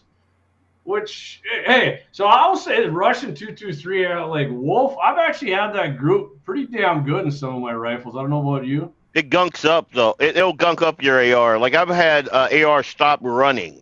You'll get a misfeed every time. Boom, boom. You run a couple magazines through it, and then forget about it. You gotta break it down and clean it. Really? God, I've never had that problem. I haven't had that much problems with mine either. No. Well, I used Tully ammo. I didn't use the Wolf. So I use that other brand. And I don't even know if I'm saying it like I'm a Mexican. Yeah, Thule or whatever. Yeah, that Thule. So maybe it was that brand, but it leaves your gun dirty. They are dirty. Axel Wolf there. Yeah. I got a text here that says Leon pulls his wad out, and the guys laughing. Got the laughing emoji. Watch it, dude. You're close to the line right now. There we go, Leon. Never had that issue with Wolf. Or Tula, says Josh. Really? I've never shot a lot of Tula, but I don't know. Tiptoe to the Tula, I guess. I don't know. Yeah, I just got Wolf. You got to understand, when I'm out there dumping, I'm dumping. I'm doing it big. Maybe that's the problem. About shooting? Maybe I'm just dumping too damn big for you guys. That could very well be. Gene says an American weapon is not made to shoot commie ammo. Yes, I agree. Yes. Yep. Yes. Must be the cheap. Doggone it! You see, this is why I don't get close to. This is why I don't get close to people. Look at this. Yeah. Man, that cost you though. It cost you twice and three. It cost you once when you bought it, once in the contest, and now you had to buy a new scope to replace that son of a gun. Only a rich man can afford cheap scopes. Yeah, Dougie said that. So I feel some kind of way right now, and I'm gonna go over here and cry. Clay, you know the code to jump on, buddy. We got about 40 minutes left. By all means. Oh, Josh, yeah, I get that. One of these days, I'm gonna do that. If I'm mag dump, I'm cooking bacon on the barrel. Yes, sir. I've actually seen video on the suppressor, right? He cooked it on the suppressor. Yep. Pulled it off. I mean, honestly, I wouldn't do that for one simple reason. I'm too much of a clean freak. I'd be like, God damn it, my suppressor's all freaking dirty now. Even if the bacon tasted good. Yeah, I'm not a pinky out guy. I gunpowder and bacon. I'll allow it. I'm good with that. Dougie breaks out some of that homemade bacon him and the Pulkerbecks make. I might make an exception for that. Some red eye, some bacon. We're good to go. April what hell day was it? April 19th? Yeah, let's get it. Red eye bacon and frickin' gunpowder. And so with that $100 bill, what was the end resolution of that? Okay, so off the same exact place, I've had whenever I run my credit card there, it never frickin' works. And sure as shit, there are about 8 people behind me. I run this son of a bitch 4 times and it doesn't work, and I'm like, okay, so what do I got to do? I got to pull out the frickin' GAT 701 company credit card and run that son of a bitch. Oh no! Took 3. So Clay, you heard me. I got to drop 10, 20 or whatever back in you. That finally worked. I just turned. I don't think I'm going there anymore. I've had enough of this shit. Yeah, I would have just popped the top on whatever I was trying to buy. I mean, you can change that, or you can just give me this for free. Well, so he's like, you got anything else? And I said, yeah, I got 5 ones. You want to take that in exchange for the fucking bill I got here? I got an EBT card. You can take that. That's about it. I just crossed the border from Canada. Can I have my card? We got illegals coming in from there too. We Trudeau, I get everything I want down here. Yeah, I'm hoping I'm hoping those Canadians are smart enough to get that guy out. But then again, I guess I don't care. I mean, they're not really a threat. North Dakota could take Canada, I just don't want. Anytime I hear that some liberal turd like that's running something, I just don't even want them in power. Just get the hell out. Yep, 100%. Like you guys were talking about that shine bomb down in Mexico, and I'm like, if Trump wanted to, Mexico could be a part of the United States right now. I'm just going to throw that out there. I mean, when you look at what Mexico used to have before, which we bought Louisiana purchase and all that. Reconquista shit. So every single time I hear people going, Scott's laughing. That's what they call it. Reconquista. It's a conquistador. Stolen land. No, we bought that. I just like how Leon waits till we put a border up and then he wants to get Mexico. That's he wants a challenge, man. I love the challenge. I'm up for it, and I'm a Louisiana boy. So yeah, let's get it. It's what I'm saying. Right before the show here, I was watching a deal about this guy. He used to be in Mexico's whatever, they're SEALs or whatever they call down there. And he's trying to say how badass they are, and they probably are badass, but he was trying to make it sound like our military would struggle with these guys, and I'm like, I don't think so. Dude. Nope. Yeah. I mean, I want them to try it because our boys are just like freaking a dog on you're holding the collar. Trump's like, hold on. He's gonna if they're so badass, why are the cartels kicking their ass? Yeah, if they're so badass, why do they got to hold people down 10-1 and then freaking skin them alive? Go one-on-one with them. Yeah, and not to mention the fact. I'm just saying, if you're big badasses. If they were so badass, why did they used to be 3/4 bigger than they are right now? I mean that's all I'm saying. Send in Delta Force and whoever else wants to freaking remember the Alamo, G. Exactly, G. Our old school SEALs and Special Forces, the Chuck Norrises could take their right now today special ops, NGOs, whatever they want to throw at them. Our old school boys could take them. So I mean, our new school guys could do it, but I'm just it's just like the kid in school growing up when he's running his mouth to you in class, and you're just like, all right, and school's out, and you freaking get him in the corner, and hey, he's freaking, he's looking at his boots. You don't want to say nothing. As soon as our boys would go in there and start putting foot to ass, attitudes will change. Why we got to be violent? Why can't we talk this out? Come Yeah. on. Hey, we're just messing around. Right? Yeah, I'm just funning about. I wouldn't. Come on, amigo. Come on. Okay. It ain't like we got badass freaking Mexican Americans in our military. That's the first guys I said. I'd be like, you guys first. Show these boys what a real American's about, no matter where you're from. And that's the point. Like the whole Mexican American, African American. My whole operating premise is you're on this side of the flag, you're American. So when I say American, I mean all of them. I mean, I don't care if you're Sudanese American. You love this country, you rep the flag, we are down. Like 4 flats. Y'all remember that Ebonics lesson from the other night, right?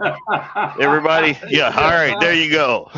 I do remember that, actually. So I had a few people that got a kick out. They like that, actually, Leon.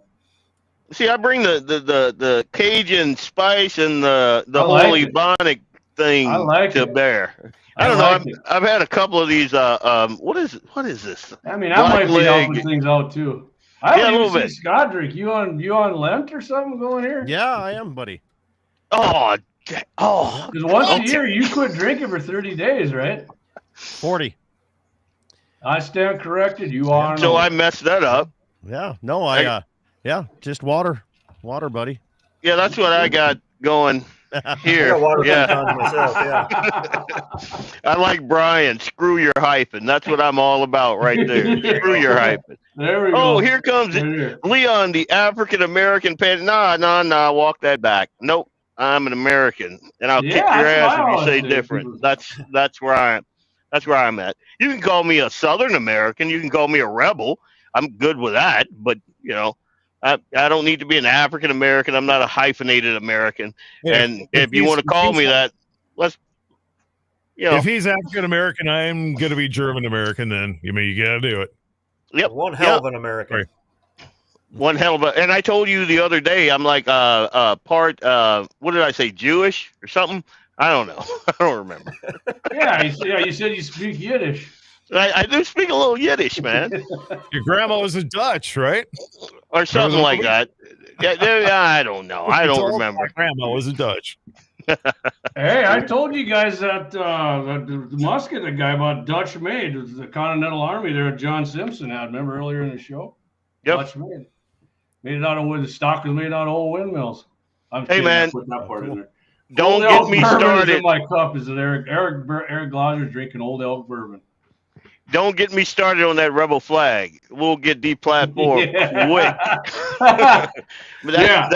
Come on. I'm telling you, that we're man upstairs. The line here upstairs. on a few things already, so we don't want to. That man upstairs. Me and that man used to watch the Dukes of Hazzard religiously. And we love that flag. And he's a Democrat. And I am obviously I am whatever the hell I am. But he's a difference. 100%. So when people piss on that rebel flag, it pisses me off. I mean, it really does. I when I see that flag, I think of it's Southern pride, man. It's 100%. Not like you're a freaking right. It's not like you're a me and my me and my father-in-law got into it like one day way back, way too much whiskey too. But and I was going on about the war of northern aggression and this and that, and we had a real good talk, man. I don't like when people try to divide us like that. Like, yeah, all right, so we thought one thing, you guys thought another. You came down there, we had a fight, and at the end of that fight, Lincoln was like, all right, simmer down, everybody go back to your respective corners. And we're good with that. And then you come down there and you start taking down monuments and saying this the stars and bars are like racist and this and that. And I know black dudes that used to have motorcycles with the rebel flag on them. Like when I lived in Louisiana and I was just knee high to a grasshopper, man. So screw this new age hippie bullshit. What we're doing in this country to divide people will never work with old school dudes like me. I see through it.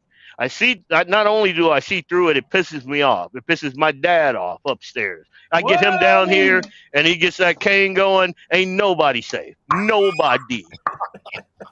I mean, hey, I don't know if that's. I mean, the effectiveness of that shit anymore now. I mean, even when I see it on, the crowds, these people used to have monster crowds, and the people just aren't buying into that shit no more. Like, God, Well, they were paying for those crowds also. So yeah, well, they did here. They that had, when David Hogwash, that little 90-pound punk, came up here with his crew. He had money to bring them. They had big, huge buses. I mean, it was paid for. They gathered up everybody and brought them up here. We had a Second Amendment rally right next to them there, and I mean, without their buses, they'd had freaking 5 people there. We had Rick Becker was there, Mayor Bakken was there, and everybody, Clay was there. We had all kinds of people there. We had a big freaking tent.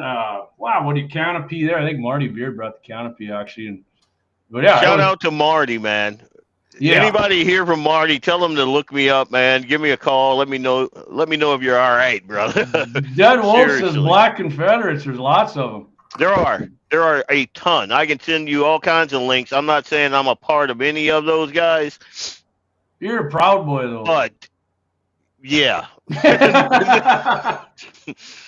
I'm a rebel. I think most people know that. But anyway. So, all right, one more. I got to bring this up to Scott because I know we've talked about this a few, and I'm going to try it later this week again, Scott. So remember that time when you and Jesse said you talked to that DPMS guy, and he's like, "Yeah, man, just pour motor oil over your freaking bolt." Oh, he said 2-stroke motor oil, 2-stroke engine oil. So the other night when it was 14, I took a video. It was a cheesy video, so I didn't even freaking post it. Most of my videos are cheesy, but this one was ultra cheese, man. It was like nacho cheese getting poured over.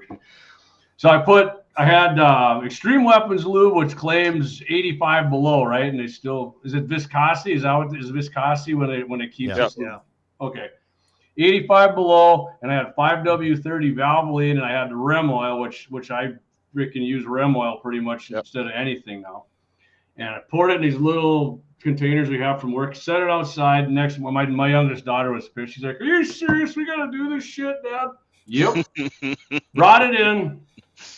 I will say the Valvoline, the 5W30, and the Extreme Weapons with 80, that was almost the same to me, but the Rem oil was almost like freaking water. I sent Axe the video, right? The Rem oil was just like water coming out of it. Yep.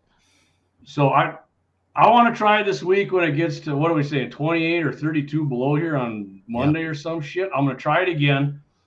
14 below. I mean, that's like freaking beach weather now after the shit we've been going through. So I'm gonna do that and see what it does. And I mean, here's the thing though, what some people will say. Well, that rim oil is real thin when it's hot, or it'll just run off of your bolt. Then, JD, maybe I don't know. I haven't tried it in heat.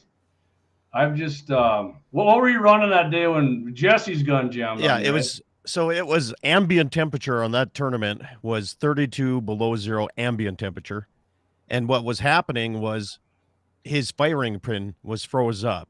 And it wouldn't slide around in the bolt. Exactly. And the problem was, we're jumping in and out of a warm pickup. We'd go on, do a set, get in a pickup. It would warm up just enough to get maybe a little condensation on there. Yep. It would jump back out. That was the issue that was happening. And when we went talk to that DPMS rep, that's what he said. You got to put some 2-stroke engine oil on it. Okay. And I said, I have some 2-stroke. I'm gonna pour that in one of my containers. And I said, so does it work? We didn't try it because if you need to meet Jesse, because he looked at him like, why the hell would I do that?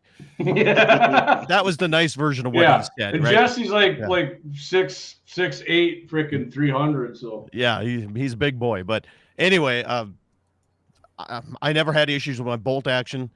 That was the last time either one of us ever used an AR for a coyote tournament. Yeah, because I know Doug and I have done a few. We did one.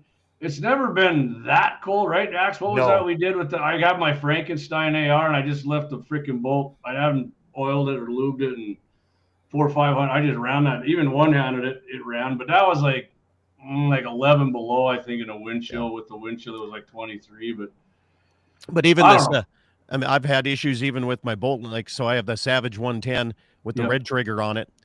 And you set that in do a coyote set and 10 inches of snow, and I had a little bit of snow get in that trigger, and it froze up, and it wouldn't that work blade either. on there, or is it Yeah. does that have the see? Yeah. My dad hates those for that. Yeah. He I don't mind them, but yeah, I mean, shit can always happen. But Yeah, absolutely. even a bolt, I mean, like if you lube your bolt, it gets that cold, man. That sucker would be. I mean, yeah.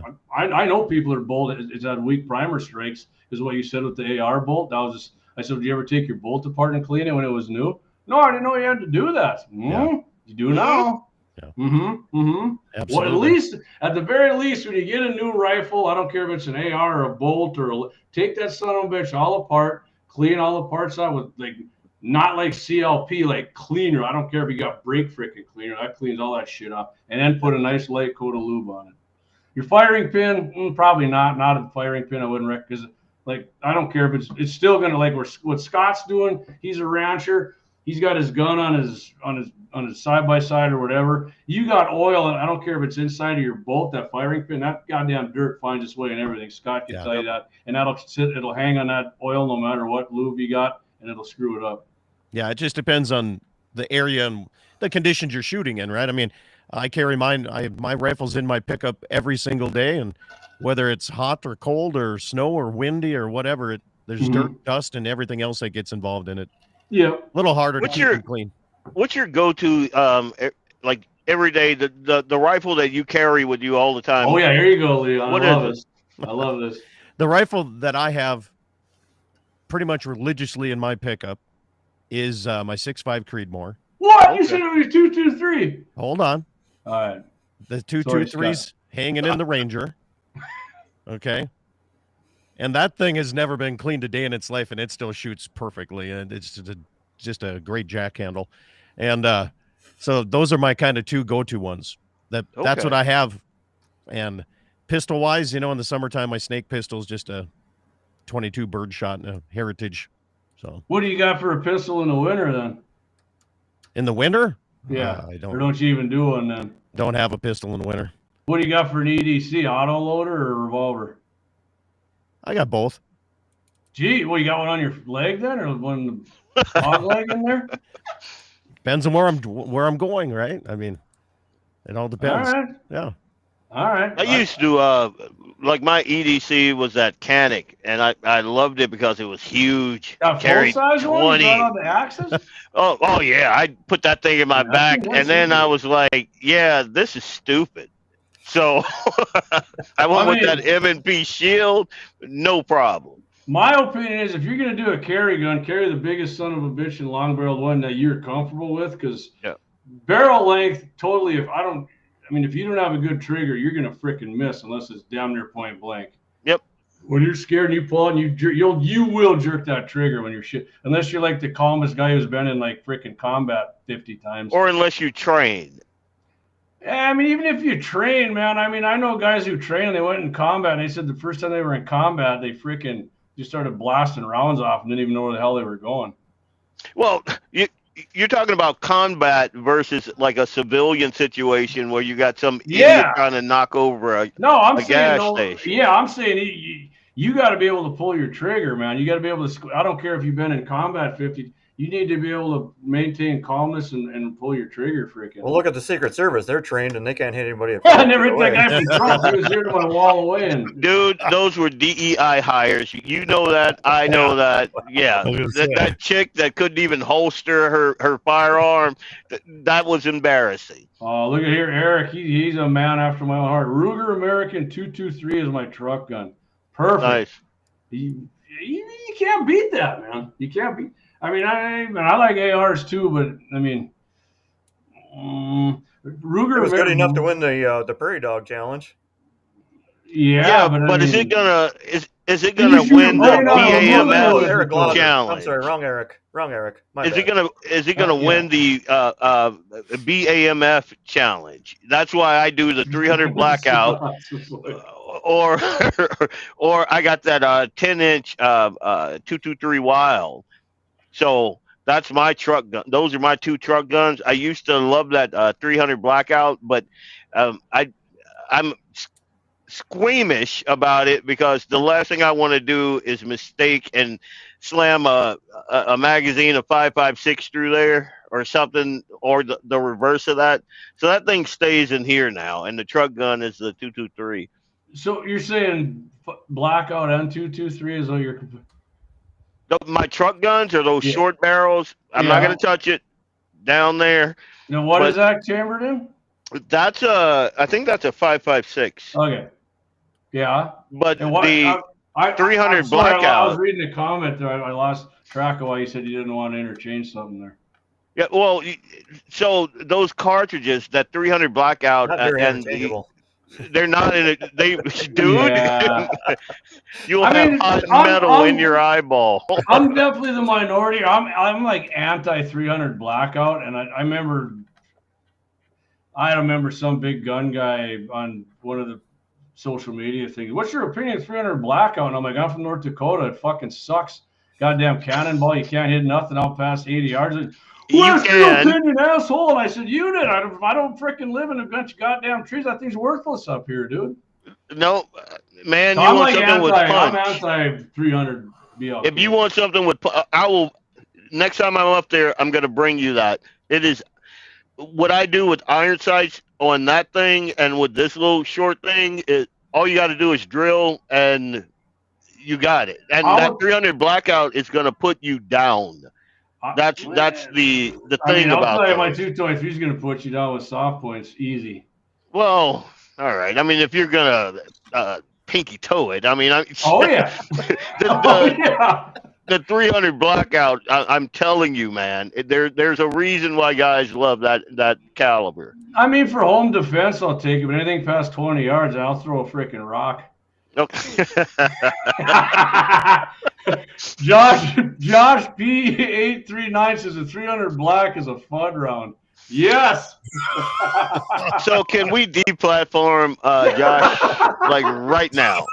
Leon, I'm telling you. So if you want, here's an idea. So if I got something like that, not a 223 and an AR, Clay brought up his 350 Legend for Second Amendment Day, your place, Axe. That thing, I thought that was a worthless piece of shit cannonball too.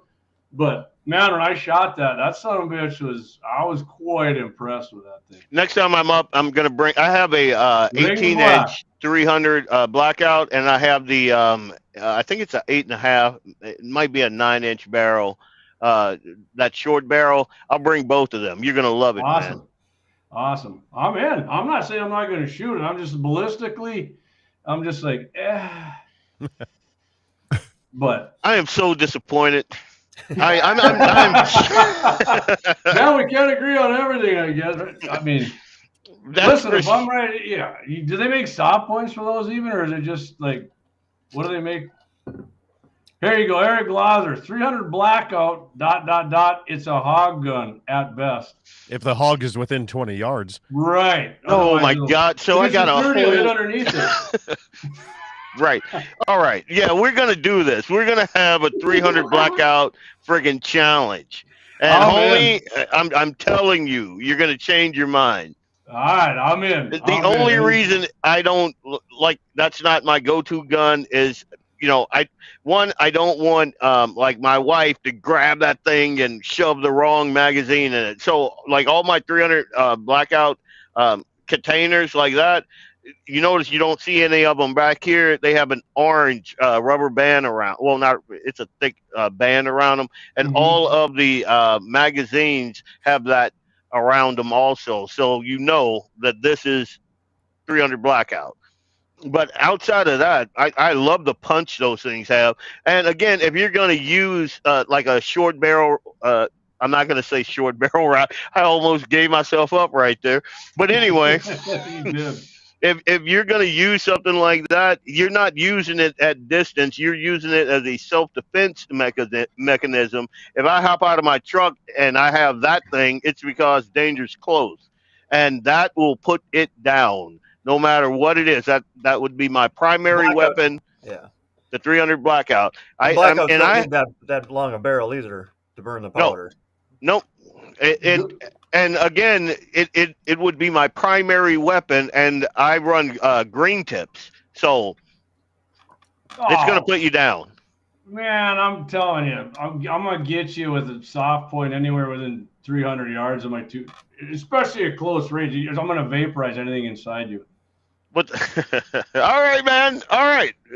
Throw it All right, in here my we go. hands right Here now. we go. Here, guns in the 701. I think this is CP here. 350 Legend. Maybe we can make the North Dakota State Rifle. It can be legendary. I like that. I like your. There you go.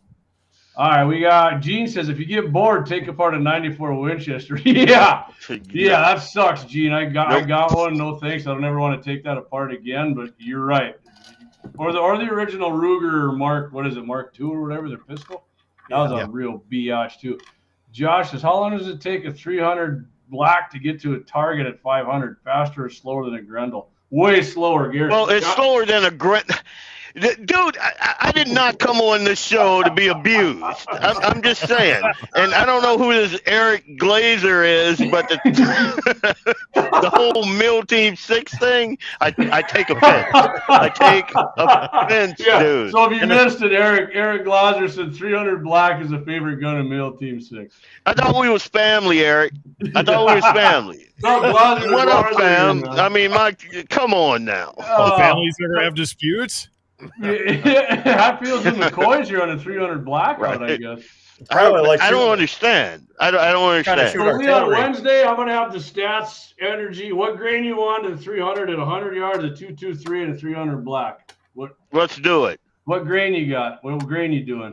Well, I got to look at it, man. I'm going going 55 soft point, baby. Okay. I'll see what the comparable. Depends if you're I'm in. Subsonic or Just mark me down. I'm gonna be there. No subsonic. And them subsonics, I mean, you might as well throw a freaking rock at somebody. Yeah. I don't just wax on. I don't even think I have any subsonic rounds. So. Well, I feel quiet. It's subsonic. What can you hit at 200? Wow, you can't really shoot out at 200. It drops, hits the ground at 100. Oh, okay. Really cool and quiet. You're back I got an air rifle that does the same thing at the same velocity. Wait, what? Are we still on the 300? No. Move on, brother. Move on. Come on now. I'm anti subsonic rounds. I mean, they're quiet, but they're so gutless. It just no. I'm out. Right. All right, here we go, Josh P839. It's all good fun, Leon. I had to ask because JD could drink beer while waiting for the Grendel to hit 400. Absolutely, I can. That's why I no longer own a Grendel. You know, I like the old, remember in World War II when they had the Bofors cannons and they crank them up. How far is that? About 400. Yeah, I shot it and actually ran out and I dinged the target and then backed up and the lead hit it. That's how slow it was. And I'm 53. I don't run very fast anymore. Gene, with that, I love 1911s. They're beautiful, but in my, and this is just my humble opinion, and I'm about to piss off everybody. Not me. But in my humble opinion, 1911 should be on the shelf looking pretty. Your handgun gun should be a double stack. Your EDC should be a double stack, and that's just my humble opinion. It should be easy to break down. 1911s normally are not, but I need a double stack. I can't do anything with 8 rounds. I'm just barely getting warmed up. You know, I like to tag people in the gluteus maximus a couple of times before I put them down. How am I going to do that if I only got 8 shots? I can't do that. So when I used to play softball, I played with a lot of younger guys who were in Iraq, and I asked them that 9mm, is that a piece? And they're like, no, freaking no. Yeah, the 115 grain full metal jacket ain't that good, but they started issuing them 147s, and they're like, there's some Hornadies in there. Yeah, used to be those. I mean, it was war, so they had to use the stupid frickin' it ain't the Geneva Convention, whatever the goddamn thing was in 1898 or whatever. But yeah, they're like, no, you just double tapped them with the 147, and it was over, man. I got nothing against that. Same with the 223. They're like, no, 300 yards, man. I just, it was full metal jacket. I just said 2 or 3 at them, and it was over. Yeah, close ranges. They were over within close range. It was done for. Yeah, here we go. Oh, Leon, you got an agreement with you here too. I agree with Leon. 1911. It has too much shit for today. Yeah, I'm not anti-1911. It just doesn't do anything. I'm not Todd, so anti you know, 1911. Hold on, Todd. 1911, like General Patton, they said they had to pimp it, and said no, a pimp only uses ivory. These are elk tusk or whatever the hell he said. Patton carried a 1911, but 45 caliber. I mean, I will say this: my dad, you can shoot anything around that guy without earplugs in. The only thing he's ever bitched about that hurt his ears was a 45 center fire out of a 1911. He said that son of a bitch is loud. Don't ever shoot that around me again. Yeah. I don't know. I gotta be hold able on. to. We got a pimp. My pimp 1911 was one of the pistols I had with me on Hill's trip this weekend. Still pretty much always have the NAA 22 mag with me though. That's CP down there. Clay is a 1911 guy. I am not. Scott. What's your opinion? I don't know. Hey, you have one. I'm loving the Dead Wolf Resistance. I'm a revolver guy myself. Even though I have semi-autos, I got 1911s, but I am a revolver guy. All summer long, I carry a revolver with me. That thing is bulky though, as an EDC, a revolver. I don't know. I like a small footprint. I like to be the gray man. Scott's father-in-law carries I think a 357. Does he? That what Gene carries? I don't know. That didn't print. And Gene's not like a big guy, Leon. He's your size, but he ain't got your cannon, so he. I like the way you threw that in. Thanks, brother. Yeah. I'm just speaking. You slapped me with one hand and you helped me up with the other. I got you.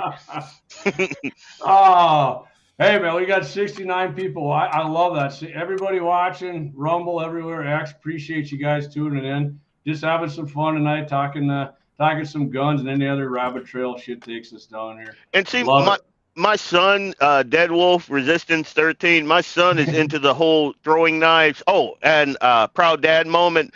My son got his first fight card in June. He'll be down in Iowa and I'll probably put it on my social media. My oldest son, who is teaching the 7-year-old the same skills that he's learning. And so one day I'm going to have like a your days are son numbered. and son. Well, no, I'm a firearms guy, so, and they kind of like me a little bit. Well, he was in the Army, right? Was he still in the Army, your oldest boy? Well, he's out now. Okay, so, yeah, I knew he was military, yep.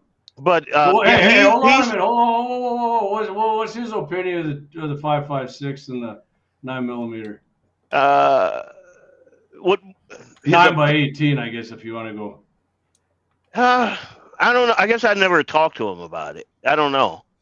See, you're going to make me have to talk to my kids. I don't know how productive that's going to be because I'm ornery and all of that. But he likes the whole throwing knives. I like it sucks so my go-to knife is a seal pup. I carry it everywhere I go. That's my EDC knife is that seal pup. I also have some like tracker knives, and I like Damascus steel and all of that garbage. But the throwing knives, if it's not in my hand, I don't want to throw a knife, man. I got a question for Dead Wolf Resistance 3.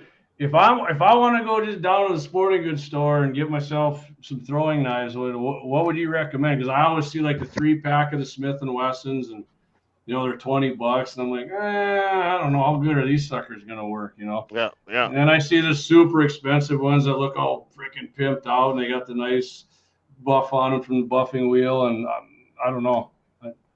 I don't know.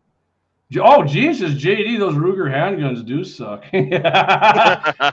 Mine was great, Gene. What do you got on your hip right now, JD?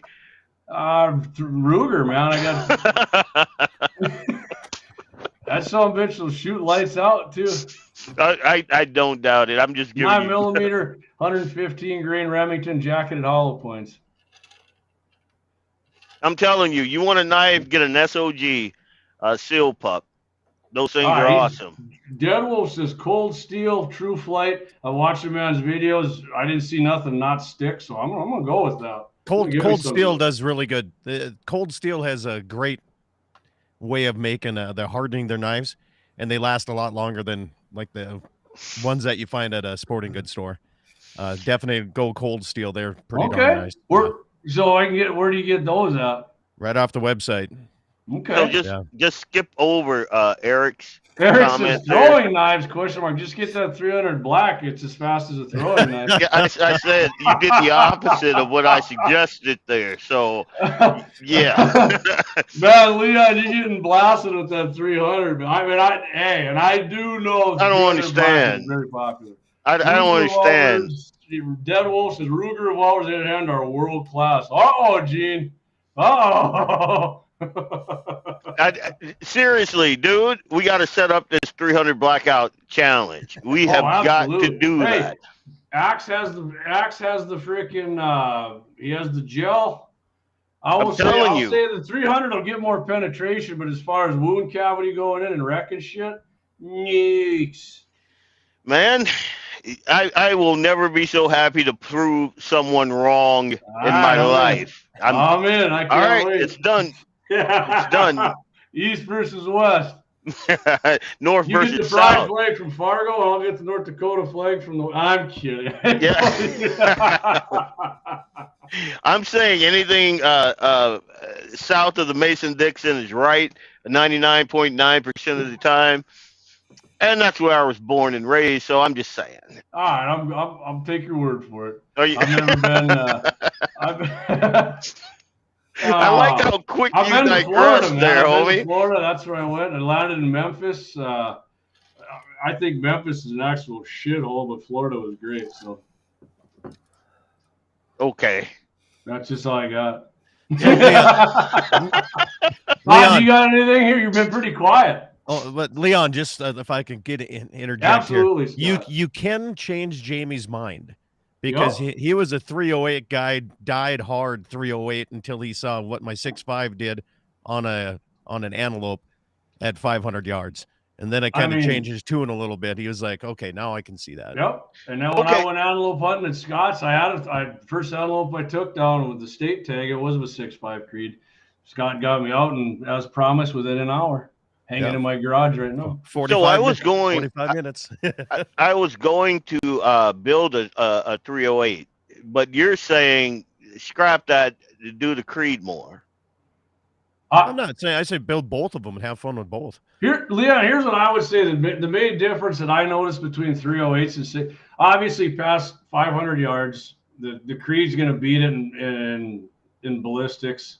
But if the 6.5 Creedmoor, the inherent accuracy, even whether you buy loads or reload, that son of a bitch is so easy to get to shoot sub 1-inch groups. And I've had 308s just struggling. I love 308s, but man, 6.5, I would say 6.5. I know the military uses 7.62 by 51. I'm like Scott said, get yourself both of them. You got the Bear Creek, buy a Bear Creek 308. And then build yourself a 6.5 Creed, and that 6.5 Creed will shoot circles around it. But I mean, in the end, some shit hits the fan. That 30 cal is gonna do you good too. Good deal. Good deal. That's what I wanted. Some insight there. Here we go. Eric Glauser, not a throwing knife company, but if y'all are looking for a good hunting knife, Montana Knife Company's great. Yeah, they do a nice job. So do they go steel, or are they on ceramic blades? Or they do both? I know a lot of them are doing the ceramic blade kind of thing. All the ones I have from Montana are steel knives. Okay. Yeah. I'm in the Damascus steel phase of my life. I don't know. I'm a weird duck, man. I love that Damascus steel. The more folds I got that I can see, they're pretty. They are pretty knives, man. And I got this tracker knife, this Damascus steel that's heavy. It's beautiful. Oh. I must be. I mean, I'm just a straight Kershaw. I like Kershaw and Buck knives. Kershaw's are good. Yep. Love the Buck. Love the Kershaw. Yeah, those are good. Man, a Kershaw when you got Uncle Henry, baby. Uncle Henry. Yep. I got an Uncle Henry. Yeah. All right, Eric. Steel blades. Yep. Todd, maybe we got to get you a knife here and get one of our sponsors who engrave TTRG on that baby. Well, they don't let me hold anything more than a butter knife, so. I got a friend of mine that makes knives, big boy, out of Valley City, man. I'll send you his details. He makes some pretty knives. All right, we got G's. Is anybody gonna bring up the ball and cap, Josie Wales? Nah. Josie Wales is a badass, but see, the good old days with the ball and cap, that's one of the things about the good old days I don't miss, because I like just loading that magazine and I'm good to go. And here, you know, give me a second. I haven't been able to find percussion caps for my black powder pistols. So. Oh, is that why you asked Leon that before? Wait, Okay. what? I missed that. I was being silly. I can't find any percussion caps for my black powder pistols. So. And how did I get roped into that? I thought you said you had earlier you said powder. you couldn't find any percussion caps. Well, I do, but I'm not in that world, man. So I like that thing after I shot it like 20 years ago, it's been sitting in a box. I don't do anything with it. So I'd have to look and see what I got. And I probably don't have any percussion caps or anything like that. I could probably find some though. I just need to convert it into a. So you have a pistol out you can do this with then? Yeah. Yeah, I have a. Oh, you're talking a pistol to challenge with that son sure. of a bitch then. It is not accurate. I can attest to that. I sucked with it, but I only shot it once, and it's black powder, so. Yeah. We need a pistol challenge with Axe's percussion cap pistol. Okay. We can make that work. Because he said he's tired of the rifle challenges, and he is a pistolero. If you watch any of our videos, I in no way think I will beat that man in a handgun shooting contest. So, and maybe it'll probably come down to you and Dan, actually. Well, then I'll lose anyway. I've never seen Scott shoot a handgun. He might be handy with it. I don't know. I passed my CCW test, so handy with a steel. Did you do it left-handed too? You got the class 1? Yeah, you had to go right-handed and left-handed. Yeah. I tried it left-handed. I was actually surprised at how good I could actually do it. Okay. Yeah. I mean, I cheated. I used my full size with the 5-inch barrel, but did you use your concealed when you did it? Yeah, I did. I used Smith & Wesson 40. It's the only one they said you had to have 100 rounds. That's the only one I had 100 rounds with, so. Okay. That's why I took 40 cal. Yeah. He says, guessing our ages here, I'm going to say the majority of you guys had or wanted a Rambo. 100% I had a Rambo. 100%. Yeah, loved it. I knew where I was going. We lived out east of Bismarck, and I still took the compass off just to use it. And I almost wanted to just get my arm caught on the barbed wire so I could try and sew it up once, but then reality hit me, and I'm like, nah, I don't think. Yeah. Josh, wait, is that blood? Wait, what? Remember Rambo had the blood pumping out of his bicep there, and after our galt here, you fly this thing, Ryder. I swear to God, I kid you. Josh 839 says, I'm game for the handgun challenge. Hey, we're talking about doing that. We said we're doing the next one in March, right, Axe? Let's set it up. Because we got tired of being. I mean, it was 40 that day, your place, but it was still cold. I mean, look at Clay when he was there, man. The guy looked like it was 40 below. Yeah. Clay, I'm glad we did it that weekend. It was a lot shittier the next weekend. Yeah. Brian Waters says, hell yeah, on the Rambo knife. Absolutely, man. I had like the cheap ass one you could buy. I mean, in the 80s, it was like $10, which even then, I had to save up my freaking allowance for feeding the horses and shoveling shit out of the stalls. But, some of the neighbor guys had a little bit, look at my Rambo knife. They got like $50. It's freaking, oh my God, is that awesome. Can I cut something with that? How much rust is on those things right now, though? Oh, that's tons of it. But yeah, I had one of those bad boys myself. My dad found it and took it from me, so that's and the muzzle. We had to talk about it. Josh ain't let me forget the muzzle loader. But like I said, we're all gonna have to use Axe's muzzle unless somebody else has one. That's just a pistol, yeah. Everybody's got to chip in and buy the. I mean, is that what it is? What do? You take the it's got the ramrod that Is it hard, or do you just keep hammering? I've never tried it. I've never tried it. Oh, you never even shot it? No. Well, shit, we got to zero it, man. I bought one and converted it into an actual 45. You cannot zero it. What are you talking about? There's none of that. What are you talking about? We're going iron sights? Well, it's not rifled. There's no way to zero it. Hey, Todd, did you have a Rambo knife? Guns in the 701 wants to know. Did not. Minneapolis, they even sell them there? Oh, yeah. Really? Oh, yeah. Okay. If I were walking Lake Street now versus when I grew up there, you'd have a round. So maybe that's what we should do. We should try to find. And I see that Josh says that he's got a muzzle loader. They're cheap at running. Maybe we should see. I'm coming, and Take some I'm of that gonna 701 money. Yeah, Buy one. and just buy. I plan on having one. When I come there, I'm gonna be like Musket Joe. I'm gonna have All right, we got 2 gun sponsors. I'm gonna talk to them and say, yeah. You know, This could be a thing. We're gonna need the bro deal on a muzzle loader for a test here. The brother deal. I'll go in with you, man. All right, my muzzleloader, Josh Peace, my muzzleloader is rifled. I shoot 250 grain. Well, yeah, what we're talking about is old school. I mean, we're not talking about this newfangled stuff. Our boys ended up getting rifled barrels, and that's how they were out sniping the lobster. I'm talking about those hexagon-shaped, thick. Oh yeah. Yeah, that's what I'm talking about. Still rifle it. Americans invented the freaking rifle barrel, man.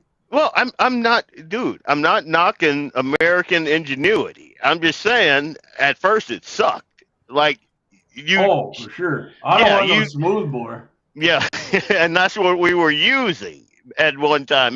Back then, that's what we were using. That's why you wanted to see the whites of somebody's eyes before you pull that trigger, because you might hit the guy beside you. Right, but that's what I'm saying. By the end of the war, the Americans invented rifling in a barrel, and that's how we started whooping ass on them at 300. And they claim they were shooting oranges off posts at 300. I mean, you probably had good eyes, but I mean, 300 yards an orange on I'm not going to lie to you. Most people I know who own guns, they couldn't do that with a freaking scope. I mean, I'm just saying, I don't think it was the guns. I think we won because we had balls of tungsten.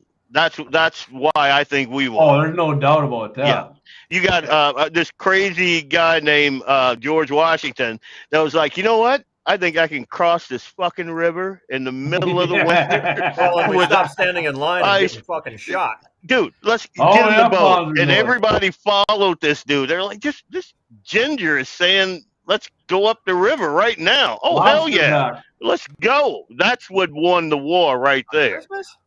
On Christmas, right? The Germans, when we were fighting the Germans, we had this little truce, and we had like a nice little dinner. George Washington was like, "Damn that, we're going over here. These people want to, we're stacking right there. That's what we're doing." I love it. All right, tell you what, guys, we're 2 hours 8 minutes. Scott, I know he ain't drinking, so he's just like, oh shit, these guys are wearing me out, man. I'm drinking water. I'm drinking water. I got plenty of people I got to call back yet tonight, so I'm gonna bust out of here on you All guys. right, buddy. Appreciate you having me. Thank you. No, I appreciate you joining us, Scott. Thanks, buddy. Hey, you're in on the muzzleloader shit and the handgun thing if you got time, and I'll bring my own muzzleloader. Mine's we're gonna talk further about the shot heard around the world. Let's get this going up here in Nodak. That'd be awesome. All right. See you, Scotty. See ya. Todd, you got something to add here, buddy? I'm just eating the popcorn and enjoying the show. Todd is now the ranking member. Well, he's been the rank. He's got the title Small G Radio God. So we defer to you. Get in an argument with the real God when I get up there. So like I said, you saw it, but even on the promo, I used a small G for you. Me and Todd, when I first met Todd, well, I don't even think we really met. It was like an on-air thing. Yeah. And thanks, I was Josh. like, appreciate you. Radio God, what are you doing, man? And there was a whole thing. That was a whole Phil Parker thing, and I fought it for a little while, and then I just gave up. I'm like, all right, it's sticking. I'll just leave it alone. Well, Todd, even if you don't come out and shoot, which I want you to do, I mean, we're gonna get the original the flag there, man. We're gonna get the flag and get you a snare drum or something you can beat on and hold the flag up. I was a drummer back in the day, but now we're talking, 45 years ago. No, I want to see Todd behind some steel, man. Oh, absolutely. You got to get down with us, and we're gonna kneel down in the stupid shit they did them days and go face to face, and whoever, hopefully I don't get hit, guys. We're gonna just unleash. I bet Todd is gonna put everybody to shame. So here's what I'm thinking we're gonna do, dude. We're gonna get some tannerite, and I'm gonna buy some of that red Carpenter's chalk powder you put in the chalk lines, and so the red's gonna go up like the Red Lobster backs from blowing them up. Sweet. There you go. All right. I am looking forward to that. Just I'll take it easy before we get in the hot tub that night, so you guys don't have to pull me out of there again. All good. I don't want to see that much red, white ass in my never again. Never again. I love it. The Jewish part of me is coming out. Never again, and never again, Jamie. I don't know. I was pretty sauced too, and my black ass was kind of hanging in the wind too. Hey man, to my credit, I recovered good and then back in the fight. And you did. You shocked me actually, but then Doug is a gracious host. We had all that food and more alcohol, so everything was good. Yeah, that was his plan to get it. You missed my 50th, man. It was a blast. blast. Actually, the day we did that Muley Brain Bucket Challenge, that was Leon's 50th. So yeah, we did it like a couple of teenagers, man. We were just it was good. Good times. After all right, guys. I tell you what, I'm guarantee we can talk in the after show here a little bit, but everybody tuned in tonight, appreciate you. Had a fun time. Hope you guys had fun too.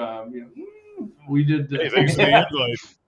Absolutely, Todd. We got to have you back, man. Yeah, I don't like getting dumped on so much. So we got to find a way to mute comments. But you did, but the 300 Black did. Right. Like I said, North Dakota is probably the minority in not liking the 300 Blackout. I mean, nationwide, military adopted it as one of their cartridges. So you guys suffer from brain freeze, is what I'm saying. Yeah, we'll do a range test. It'll be fun, man. Yep. Later, Josh. Thank you. So anyways, coming up Wednesday, Clay and I will be back on again. Guns in the 701. Doing it. Hey, good. Thanks for showing up here, Dead Wolf. Appreciate you, man. Yeah. Gene Cox, I got an 1860 Army. Can't hit the side of a barn with it. Gene, come up for the contest. We appreciate you. All right, guys. Thanks. 701 Sabbath special edition here tonight. Loved it. I'm sure once winter's over, probably not going to do it, but we'll be back again next winter. So thanks again. Thanks everybody who joined in, listening, and all you guys showing up as guests. It was freaking awesome. I had a great time here on a Saturday night. Thanks for having me. Keep your powder dry. Get out there and shoot some shit.